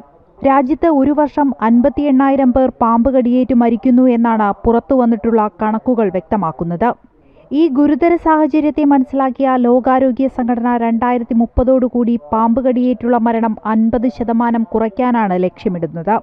ഇതിന്റെ ഭാഗമായി Indian Council of Medical Research കൊച്ചിയിലെ അമൃത ഇൻസ്റ്റിറ്റ്യൂട്ട് ഓഫ് മെഡിക്കൽ സയൻസിനെ സെന്റർ ഓഫ് അഡ്വാൻസ്ഡ് റിസർച്ചായി പ്രഖ്യാപിച്ചിട്ടുണ്ട്. കേരളം, മഹാരാഷ്ട്ര, ഒഡീഷ, പശ്ചിമ ബംഗാൾ, അസം, ജാർഖണ്ഡ്, ഹിമാചൽ പ്രദേശ് ഉൾപ്പെടെയുള്ള 7 സംസ്ഥാനങ്ങളിൽ കൃത്യമായ ചികിത്സാ പദ്ധതിയും സാമൂഹിക അവബോധവും സൃഷ്ടിച്ച് പാമ്പ് കടിയേറ്റുള്ള മരണം 0 എത്തിക്കുക എന്നതാണ് പദ്ധതിയിലൂടെ ലക്ഷ്യമിടുന്നത്. WHO കുറച്ചു വർഷം മുമ്പ് സ്നേക്ക് ബൈറ്റ് പ്രിവെന്റ് ചെയ്യാനും തടുക്കാനും ഒരു 4 പില്ലേഴ്സ് അവർ പറഞ്ഞിട്ടുണ്ടായി. ആ 4 പില്ലേഴ്സ്, ഒന്ന് കമ്മ്യൂണിറ്റി എംപവർമെന്റ്, രണ്ടാമത്തെ കമ്മ്യൂണിറ്റി അവയർനെസ്, മൂന്നാമത്തെ സ്ട്രെങ്തനിങ് ഹെൽത്ത് സിസ്റ്റംസ്, നാലാമത്തെ കൊലാബറേഷൻ. അപ്പൊ ഈ 4 പില്ലേഴ്സ് വെച്ചിട്ടാണ് നമ്മൾ ഈ സെന്റർ ഫോർ അഡ്വാൻസ്ഡ് റിസർച്ചിന്റെ പദ്ധതി നമ്മൾ രൂപീകരിച്ചേക്കുന്നത്. ലക്ഷ്യം ഇതാണ്, സീറോ സ്നേക്ക് ബൈറ്റ്. ഓരോ പഞ്ചായത്തിലും പാമ്പുകളെ കുറിച്ച് കൃത്യമായി പഠിച്ച 3 പേരടങ്ങുന്ന സർപ്പമിത്ര ടീമിനെ ഉണ്ടാക്കുകയാണ് പദ്ധതിയുടെ ആദ്യ നടപടി. തുടർന്ന് എല്ലാ പ്രാഥമികാരോഗ്യ കേന്ദ്രങ്ങളിൽ കൃത്യമായ ചികിത്സാ സംവിധാനം ഉറപ്പാക്കൽ, ആരോഗ്യ പ്രവർത്തകർക്കുള്ള ബോധവൽക്കരണം തുടങ്ങി വിവിധ ഘട്ടങ്ങളിലൂടെയാണ് പദ്ധതി പ്രാവർത്തികമാക്കുക. ഈ പ്രശ്നങ്ങളെക്കുറിച്ചുള്ള അവബോധം മെച്ചപ്പെടുത്തുന്നതിന് ഇത്തരത്തിലുള്ള ആദ്യ ശ്രമമാണിതെന്നതും ശ്രദ്ധേയമാണ്. ന്യൂസ് ഡെസ്ക് ജനം. കേരള സർവകലാശാല രജിസ്ട്രാർ KS അനിൽകുമാറിന് ഔദ്യോഗിക വാഹനം നൽകാൻ സാധിക്കില്ലെന്ന VC-യുടെ തീരുമാനത്തെ എതിർത്ത് ഇടത് സിൻഡിക്കേറ്റ് അംഗങ്ങൾ. സർവകലാശാലയുടെ എല്ലാ കാര്യങ്ങളിലും സിൻഡിക്കേറ്റിനാണ് പരമാധികാരം എന്നാണ് വാദം. അതേസമയം KTU ഡിജിറ്റൽ സർവകലാശാലകളിലേക്കുള്ള VC നിയമനത്തിന്റെ പട്ടിക ഉന്നത വിദ്യാഭ്യാസ വകുപ്പ് ചാൻസലർക്ക് കൈമാറിയിട്ടുമുണ്ട്. വിവരങ്ങൾ നൽകാനായി ടിൻഡു ദാസാണുള്ളത്. ടിൻഡു, ഈ സർവകലാശാലയുടെ എല്ലാ കാര്യങ്ങളിലും സിൻഡിക്കേറ്റിനാണ് പരമാധികാരമെന്നാണ് ഇവർ വാദിക്കുന്നത്. എങ്ങനെയാണ് ഇവരുടെ കൂടുതൽ വാദമുഖങ്ങൾ?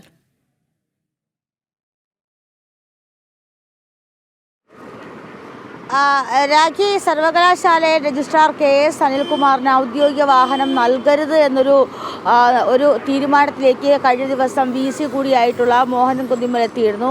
ഇപ്പോൾ അതിലാണ് എതിരഭിപ്രായവുമായിട്ട് ഇടത് സിൻഡിക്കേറ്റ് അംഗങ്ങൾ എത്തിയിട്ടുള്ളത്. സർവകലാശാലയുടെ എല്ലാ കാര്യങ്ങളിലെയും പരമാധികാരം ചെന്ന് നിൽക്കുന്നത് സിൻഡിക്കേറ്റിലാണ്. സിൻഡിക്കേറ്റുമായി ചർച്ച ചെയ്ത് തീരുമാനിക്കേണ്ട കാര്യങ്ങളിലാണ് VC ഇടപെടുന്നത്. കാരണം നമുക്കറിയാം, കേരള ഹൈക്കോടതിയുടെ ഉത്തരവ് പ്രകാരം കേരള ഹൈക്കോടതിയിൽ നിന്നും ആരാണോ അപ്പലേറ്റ് അതോറിറ്റി അവരുമായി തീരുമാനിച്ച് KS അനിൽകുമാറിൻ്റെ സ്ഥാനവുമായി ബന്ധപ്പെട്ട കാര്യങ്ങൾ തീരുമാനമുണ്ടാക്കാമെന്ന ഹൈക്കോടതി ഒരു ഉത്തരവ് നൽകിയിരുന്നു. അതിന് പിന്നാലെയാണ് ചുവട് വെച്ചുകൊണ്ട് സിൻഡിക്കേറ്റ് അംഗങ്ങൾ ഇത്തരത്തിലൊരു വാദമുഖവുമായി രംഗത്തെത്തുന്നത്. ഇടത് സിൻഡിക്കേറ്റ് അംഗങ്ങളാണ് ഇത്തരത്തിൽ KS അനിൽകുമാറിനെ സംരക്ഷിക്കുന്ന ഒരു രീതിയിലേക്ക് മുന്നോട്ട് പോകുന്നത്. നമുക്കറിയാം, അജണ്ടയിലില്ലാത്ത ഒരു കാര്യം ചർച്ച ചെയ്തുകൊണ്ടാണ് KS അനിൽകുമാറിനെ ഇപ്പോഴും രജിസ്ട്രാർ സ്ഥാനത്തേക്ക് തുടരാനായിട്ടുള്ള അനുമതി നൽകിയിട്ടുള്ളത്. അതിന് പിന്നാലെയാണ് ഇത്തരത്തിൽ VC ഒരു നിർണായക തീരുമാനത്തിലേക്ക് കടക്കുന്നത്. കഴിഞ്ഞ ദിവസങ്ങളിലായിട്ട് KS അനിൽകുമാർ രാവിലെ 10 മണിയാകുന്ന സമയത്ത് ഔദ്യോഗിക വാഹനത്തിലാണ് കേരള സർവകലാശാലയിലേക്ക് എത്തുന്നത്. അപ്പോൾ ഇത്തരത്തിൽ എത്തുന്നത് മാത്രമാണുള്ളത്. കാരണം ദിവസം 30,000-ലധികം ഫയലുകളാണ് സർവകലാശാലയിൽ കൈകാര്യം ചെയ്യപ്പെടേണ്ടത്. 200 ഡിപ്പാർട്ട്മെൻറ്റുകളുണ്ട്. വിവിധ ഉന്നത വിദ്യാഭ്യാസ മേഖലയിലെ വിവിധ വിദ്യാഭ്യാസ ഇതുമായി ബന്ധപ്പെട്ട് 200-ലധികം സെക്ഷൻസ് ഉണ്ട്. 200-ലധികം സെക്ഷൻസിലും 30,000-ലധികം ഫയലുകൾ കൈമാറ്റം ചെയ്യപ്പെടേണ്ടതായിട്ടുണ്ട്. കഴിഞ്ഞ ഒരാഴ്ചയായിട്ട് സർവകലാശാലയ്ക്കുള്ളിൽ ഒരു ഫയലുകൾ പോലും നീക്കം ചെയ്യുന്നില്ല എന്നതാണ് ഏറ്റവും പ്രധാനപ്പെട്ട കാര്യം. അങ്ങനെയെങ്കിൽ ഈ ഔദ്യോഗിക വാഹനത്തിൽ വരുന്ന KS അനിൽകുമാർ രജിസ്ട്രാർ സ്ഥാനത്തിരുന്നുകൊണ്ട് എന്താണ് ഇവിടെ ചെയ്യുന്നത് എന്നൊരു ചോദ്യവും ഈ ഘട്ടത്തിൽ മുന്നിൽ വരുന്നത്. മറ്റൊരു പ്രധാനപ്പെട്ട കാര്യമെന്ന് പറയുന്നത്, സർവകലാശാലകളെ VC നിയമനത്തിലുള്ള പട്ടിക ഉന്നത വിദ്യാഭ്യാസ വകുപ്പ് കൈമാറിയിട്ടുണ്ട് എന്നൊരു വാർത്തയാണ് ഈ ഘട്ടത്തിൽ പുറത്തു വരുന്നത്. KTU സർവകലാശാല, KTU ഡിജിറ്റൽ സർവകലാശാലകൾ എന്നിവിടങ്ങളിലേക്കുള്ള വൈസ് ചാൻസലർമാരുടെ നിയമനത്തിലായിട്ടുള്ള പട്ടികയാണ് ഉന്നത വിദ്യാഭ്യാസ വകുപ്പ് ചാൻസലർ കൂടിയായിട്ടുള്ള ഗവർണർക്ക് കൈമാറിയിട്ടുള്ളത് എന്ന് നമുക്ക് അറിയാൻ സാധിക്കുന്നു. അപ്പോൾ അത്തരത്തിൽ ഈ കഴിഞ്ഞ ദിവസം ഈ KTU ഡിജിറ്റൽ സർവകലാശാലകളെ VC-മാരുടെ നിയമനവുമായി ബന്ധപ്പെട്ട ഹൈക്കോടതി ഉത്തരവ് വന്നിട്ടുണ്ടായിരുന്നു. സാങ്കേതിക സർവകലാശാലയിൽ director of technical education incharge doctor Jayaprakash, doctor A Praveen, doctor R Sajeev എന്നിവർ ഉൾപ്പെട്ടതാണ് പട്ടിക. ഡിജിറ്റൽ സർവകലാശാലയ്ക്ക് നേരത്തെ നൽകിയ അതേ പട്ടികയാണ് ഇത്തവണ നൽകിയിട്ടുള്ളത്. സാങ്കേതിക ഡിജിറ്റൽ സർവകലാശാലകളുടെ താൽക്കാലിക VC-മാരെ മാറ്റിയതിന് പിന്നാലെയാണ് ഇത്തരത്തിലൊരു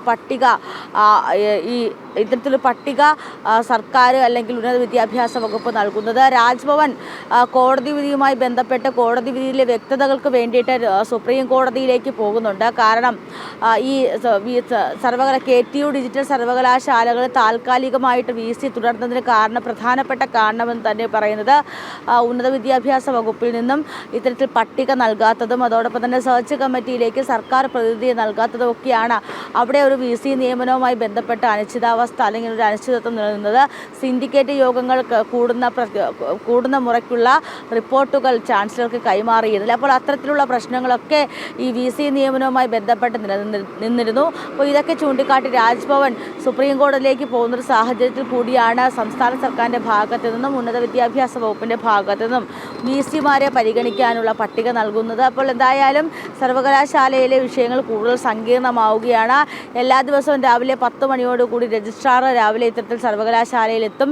ഇന്നും രജിസ്ട്രാർ സർവകലാശാലയിലെത്തും. ഇന്ന് ഗവർണർ നോമിനേറ്റ് ചെയ്ത അംഗങ്ങൾ ഇത്തരത്തിൽ രജിസ്ട്രാർ KS അനിൽകുമാറിന് ഔദ്യോഗിക വാഹനം നൽകാൻ സാധിക്കില്ലെന്ന VC-യുടെ തീരുമാനത്തെ എതിർക്കുകയാണ് ഇപ്പോൾ ഇടത് സിൻഡിക്കേറ്റ് അംഗങ്ങൾ. എന്തായാലും അവർ തീർച്ചയായും എതിർക്കും. കാരണം അതാണല്ലോ അവരുടെ ഒരു പ്രവർത്തന ഒരു പരിപാടി തന്നെ. അപ്പോൾ എന്തായാലും സർവകലാശാലയുടെ എല്ലാ കാര്യങ്ങളിലും സിൻഡിക്കേറ്റിനാണ് പരമാധികാരമെന്ന വാദമാണ് അല്പം പ്രശ്നമാകുന്നത്. എന്തായാലും KTU ഡിജിറ്റൽ സർവകലാശാലകളിലേക്കുള്ള VC നിയമനത്തിന്റെ പട്ടിക ഉന്നത വിദ്യാഭ്യാസ വകുപ്പ് ചാൻസലർക്ക് കൈമാറിയിട്ടുമുണ്ട്. എന്തായാലും വരും മണിക്കൂറിൽ ഈ വാർത്ത കൂടുതൽ സങ്കീർണമാകും. അപ്പോൾ നമുക്ക് കൂടുതലായി ചർച്ചയും ചെയ്യാം. പാട്ടും പാടി ജയിക്കുക എന്ന് കേട്ടിട്ടുണ്ട്. ഇങ്ങനെ കുട്ടികൾക്ക് പരീക്ഷയിൽ അനായാസം ജയിക്കാൻ പാട്ടും പാടി ക്ലാസ് എടുക്കുകയാണ് ഒരു അധ്യാപകൻ. കോഴിക്കോട് കൊടിയത്തൂർ PTMH ഹൈസ്കൂളിലെ അധ്യാപകനായ സീതി ഷാ ബില്ലാണ് വ്യത്യസ്തനായ ആ അധ്യാപകൻ.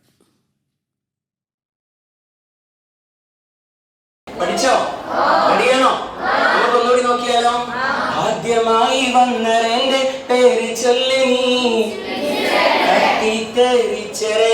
പേര് ചൊല്ലി നീ എങ്കിൽ പറയാമോ നീ കുത്തനെ വരച്ചതാരെന്ന് എങ്കിൽ പറയാമോ നീ ഈ അയ്യാരെന്ന് എങ്കിൽ നിങ്ങളെറ്റു ചൊല്ലി ആരാരെന്ന് എന്നാൽ ആർക്കാണ് ഈ കൊലെന്ന് I45 എങ്കിൽ ആരെത്രെന്ന്. വിദ്യാർത്ഥികൾക്ക് പൊതുവെ ബുദ്ധിമുട്ടുള്ള സബ്ജക്റ്റുകളിൽ ഒന്നായ ഫിസിക്സ് ആണ് ഈണവും താളവും ചേർത്ത് അധ്യാപകൻ പഠിപ്പിക്കുന്നത്. പാഠഭാഗങ്ങൾ പാട്ടിലൂടെ എളുപ്പത്തിൽ മനസ്സിലാക്കാൻ കഴിയുന്നതിനാൽ കുട്ടികളും ഹാപ്പിയാണ്. ഫിസിക്സ് എനിക്ക് ഹാർഡുള്ള സബ്ജക്റ്റ് ആയിരുന്നു. അപ്പം പാട്ടും കളിയും രസമൊക്കെ ആയപ്പം തലയിൽ മൈൻഡിൽ നല്ലോണം നിൽക്കുന്നുണ്ട്. അപ്പം നല്ല രസമുള്ള സബ്ജക്റ്റാണ് ഇപ്പം ഫിസിക്സ്. ആദ്യം എനിക്ക് ഫിസിക്സ് ഒന്നും പഠിച്ചത് ഷാബി സാർ ഉണ്ടായതുകൊണ്ട് ഫിസിക്സ് ഇത്ര എളുപ്പമായി തോന്നിയത്. ഷാബി സാർ പാട്ടും കളിയൊക്കെ ആയപ്പോൾ എനിക്ക് നല്ലോണം ഇപ്പോൾ ഫിസിക്സ് എല്ലാം തലയിൽ കയറുന്നുണ്ട്. കുട്ടികൾക്ക് എളുപ്പം ഓർത്തെടുക്കാൻ കഴിയുന്നത് എങ്ങനെയെന്ന ആലോചനയിൽ നിന്നാണ് പാട്ട് ചേർത്തുള്ള പഠന രീതി തുടങ്ങിയതെന്നാണ് സീതി ഷാബിൽ പറയുന്നത്. പരീക്ഷയിൽ കുട്ടികൾ മികച്ച മാർക്ക് നേടുമ്പോൾ അഭിമാനവും സന്തോഷവും ഏറെയാണ്. പുതിയ പാഠ്യപദ്ധതി പ്രകാരം കുട്ടികളിലേക്ക് പരമാവധി ഇറങ്ങിച്ചെന്ന് അവരും ഹാപ്പിയായി ഒരു ക്ലാസ്സിൻ്റെ അറ്റ്മോസ്ഫിയറിനെ മാക്സിമം ഒരു എൻ്റർടൈൻമെൻറ്റ് രൂപത്തിലേക്ക് ഫിസിക്സിൻ്റെ സബ്ജക്റ്റുകളെ മാറ്റുക എന്നുള്ള ലക്ഷ്യത്തിൽ നിന്നാണ് ഇങ്ങനെ ഓരോ പാഠഭാഗങ്ങളെയും പാഠ്യരൂപത്തിലേക്ക് മാറ്റാൻ ശ്രമിക്കുന്നത്. നല്ല റിസൾട്ട് ഉണ്ട്, കുട്ടികൾ നല്ല ഫീഡ്ബാക്കാണ്. വിരമിച്ച അധ്യാപകനായ പിലാത്തോട്ടത്തിൽ സുബൈറിന്റെയും ഖദീജയുടെയും മകനാണ് സീതി ഷാബിൽ. തങ്ങളുടെ മക്കൾ ഫിസിക്സിൽ പാട്ടും പാടി മാർക്കെടുക്കുമ്പോൾ രക്ഷിതാക്കൾക്കും നിറഞ്ഞ സംതൃപ്തി. ജനം, കോഴിക്കോട്. നിയുക്ത രാജ്യസഭാംഗം C. സദാനന്ദൻ മാസ്റ്റർക്ക് BJP കണ്ണൂർ നോർത്ത് ജില്ലാ കമ്മിറ്റിയുടെ നേതൃത്വത്തിൽ ഇന്ന് സ്വീകരണം നൽകും. രാവിലെ 9 മണിക്ക് പയ്യാമ്പലത്ത് മാരാർജി സ്മൃതി മണ്ഡപത്തിൽ പുഷ്പാർച്ചന നടത്തും. തുടർന്ന് 9:30 താളിക്കാവിലുള്ള മാരാർജി ഭവനിൽ സ്വീകരണ സമ്മേളനം നടക്കും. BJP നേതാക്കളായ CK Padmanabhan, AP Abdullakutty, PK Krishnadas എന്നിവർ പങ്കെടുക്കും. വിവരങ്ങൾ നൽകാനായി മിഥുൻ പിള്ളയുണ്ട്. മിഥുൻ, 9 മണിക്കാണ് സ്മൃതി മണ്ഡപത്തിൽ പുഷ്പാർച്ചന, അത് കഴിഞ്ഞിട്ടാണ് പരിപാടി. എങ്ങനെയാണ് ഒരുക്കങ്ങളൊക്കെ?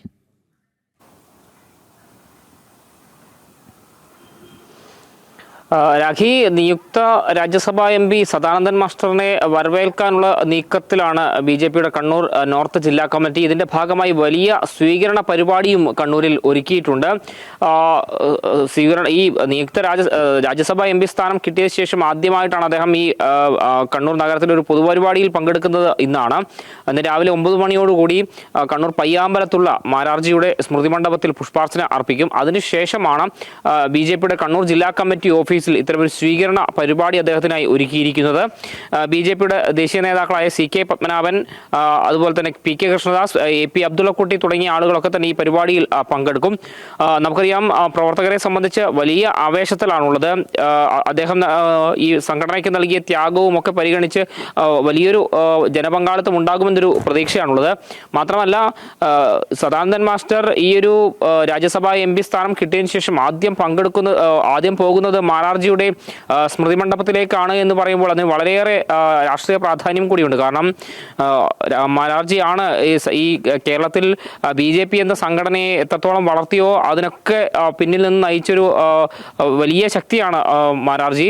അതുകൊണ്ട് തന്നെ തൻ്റെ ആദ്യത്തെ പരിപാടി KG മാരാരുടെ സ്മൃതി മണ്ഡപത്തിൽ പുഷ്പാർച്ചന അർപ്പിച്ച ശേഷം ആയിരിക്കണമെന്നൊരു തീരുമാനത്തിന്റെ അടിസ്ഥാനത്തിൽ കൂടിയാണ് ഇന്ന് അദ്ദേഹം അവിടെ എത്തുന്നത്. അതിനുശേഷമാണ് ഈ ഒരു പൊതുപരിപാടി തീരുമാനിച്ചിരിക്കുന്നത്. BJPയുടെ കണ്ണൂർ നോർത്ത് ജില്ലാ കമ്മിറ്റി ഓഫീസിലാണ് ഈ ഒരു പരിപാടി സംഘടിപ്പിച്ചിരിക്കുന്നത്. ഏതായാലും പാർട്ടി പ്രവർത്തകരൊക്കെ തന്നെ വലിയ ആവേശത്തിലാണ്. തങ്ങളുടെ പ്രിയപ്പെട്ട നേതാവ് ഇത്തരത്തിൽ രാജ്യസഭാ MP ആയി പോകുന്നത് ആളുകളെ സംബന്ധിച്ച് വലിയ ഒരു പ്രചോദനം തന്നെയാണ് എന്ന കാര്യത്തിൽ യാതൊരു തർക്കവുമില്ല. 9 മണിക്കാണ് പരിപാടി പറഞ്ഞിരിക്കുന്നത്. ആദ്യം സ്മൃതി മണ്ഡപത്തിൽ പുഷ്പാർച്ചന, അതിനുശേഷമാണ് ഈ ഒരു സ്വീകരണ പരിപാടി നിശ്ചയിച്ചിരിക്കുന്നത്. രാഖി. ശരി മിഥുൻ, നിയുക്ത രാജ്യസഭാംഗം C സദാനന്ദൻ മാസ്റ്റർക്ക് BJP കണ്ണൂർ നോർത്ത് ജില്ലാ കമ്മിറ്റിയുടെ നേതൃത്വത്തിൽ ഇന്ന് സ്വീകരണമാണ്. രാവിലെ 9 മണിക്കാണ് പയ്യാമ്പലത്ത് മാരാർജി സ്മൃതി മണ്ഡപത്തിൽ പുഷ്പാർച്ചന. തുടർന്ന് 9:30 താളിക്കാവിലുള്ള മാരാർജി ഭവനിൽ സ്വീകരണ സമ്മേളനവുമുണ്ട്. എന്തായാലും പ്രവർത്തകരൊക്കെ വലിയ ആവേശത്തിൽ തന്നെയാണ് അദ്ദേഹത്തെ സ്വീകരിക്കാൻ. കണ്ണൂരിൽ നിന്ന് മിഥുൻ പിള്ളയാണ് വിശദാംശങ്ങൾ നൽകിയത്. ഇനി ഡൽഹിയിലേക്കാണ്. ജമ്മുകശ്മീരിൽ തഹസിൽദാർ തസ്തികയിൽ ഉറുദു നിർബന്ധമാക്കിയ സംസ്ഥാന സർക്കാർ നടപടി മരവിപ്പിച്ചു. കേന്ദ്ര അഡ്മിനിസ്ട്രേറ്റീവ് ട്രിബ്യൂണലിൻ്റേതാണ് നടപടി. ഹിന്ദി, കശ്മീരി, ഇംഗ്ലീഷ്, ഡോഗ്രി, ഉറുദു എന്നീ 5 ഔദ്യോഗിക ഭാഷകളിൽ ഏതെങ്കിലും ഒന്നിൽ പ്രാവീണ്യം ഉള്ളവരിൽ നിന്ന് അപേക്ഷകർ സ്വീകരിക്കാൻ അഡ്മിനിസ്ട്രേറ്റീവ് ട്രിബ്യൂണൽ നിർദ്ദേശം നൽകിയിട്ടുണ്ട്. BJP MLA-മാരുടെ പ്രതിഷേധത്തെ തുടർന്നാണ് ഇടപെടൽ. വിവരങ്ങളുമായി നന്ദഗോപനാണുള്ളത്. നന്ദഗോപൻ, എന്തായാലും ഉറുദു വേണ്ട എന്ന് വച്ചിരിക്കുകയാണ്. എങ്ങനെയാണ് കൂടുതൽ വിവരങ്ങൾ?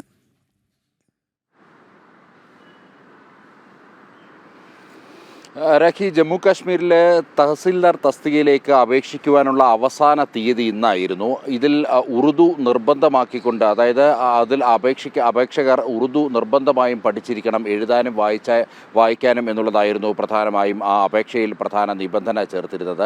എന്നാൽ ഇത് മുൻകാലങ്ങളിൽ അത്തരത്തിലായിരുന്നില്ല. പെട്ടെന്ന് ഇത്തരം ഒരു നീക്കം അല്ലെങ്കിൽ ഒരു മാറ്റം ഉണ്ടാകുകയായിരുന്നു എന്നുള്ളതാണ് BJP അടക്കം ചൂണ്ടിക്കാണിക്കുന്നത്.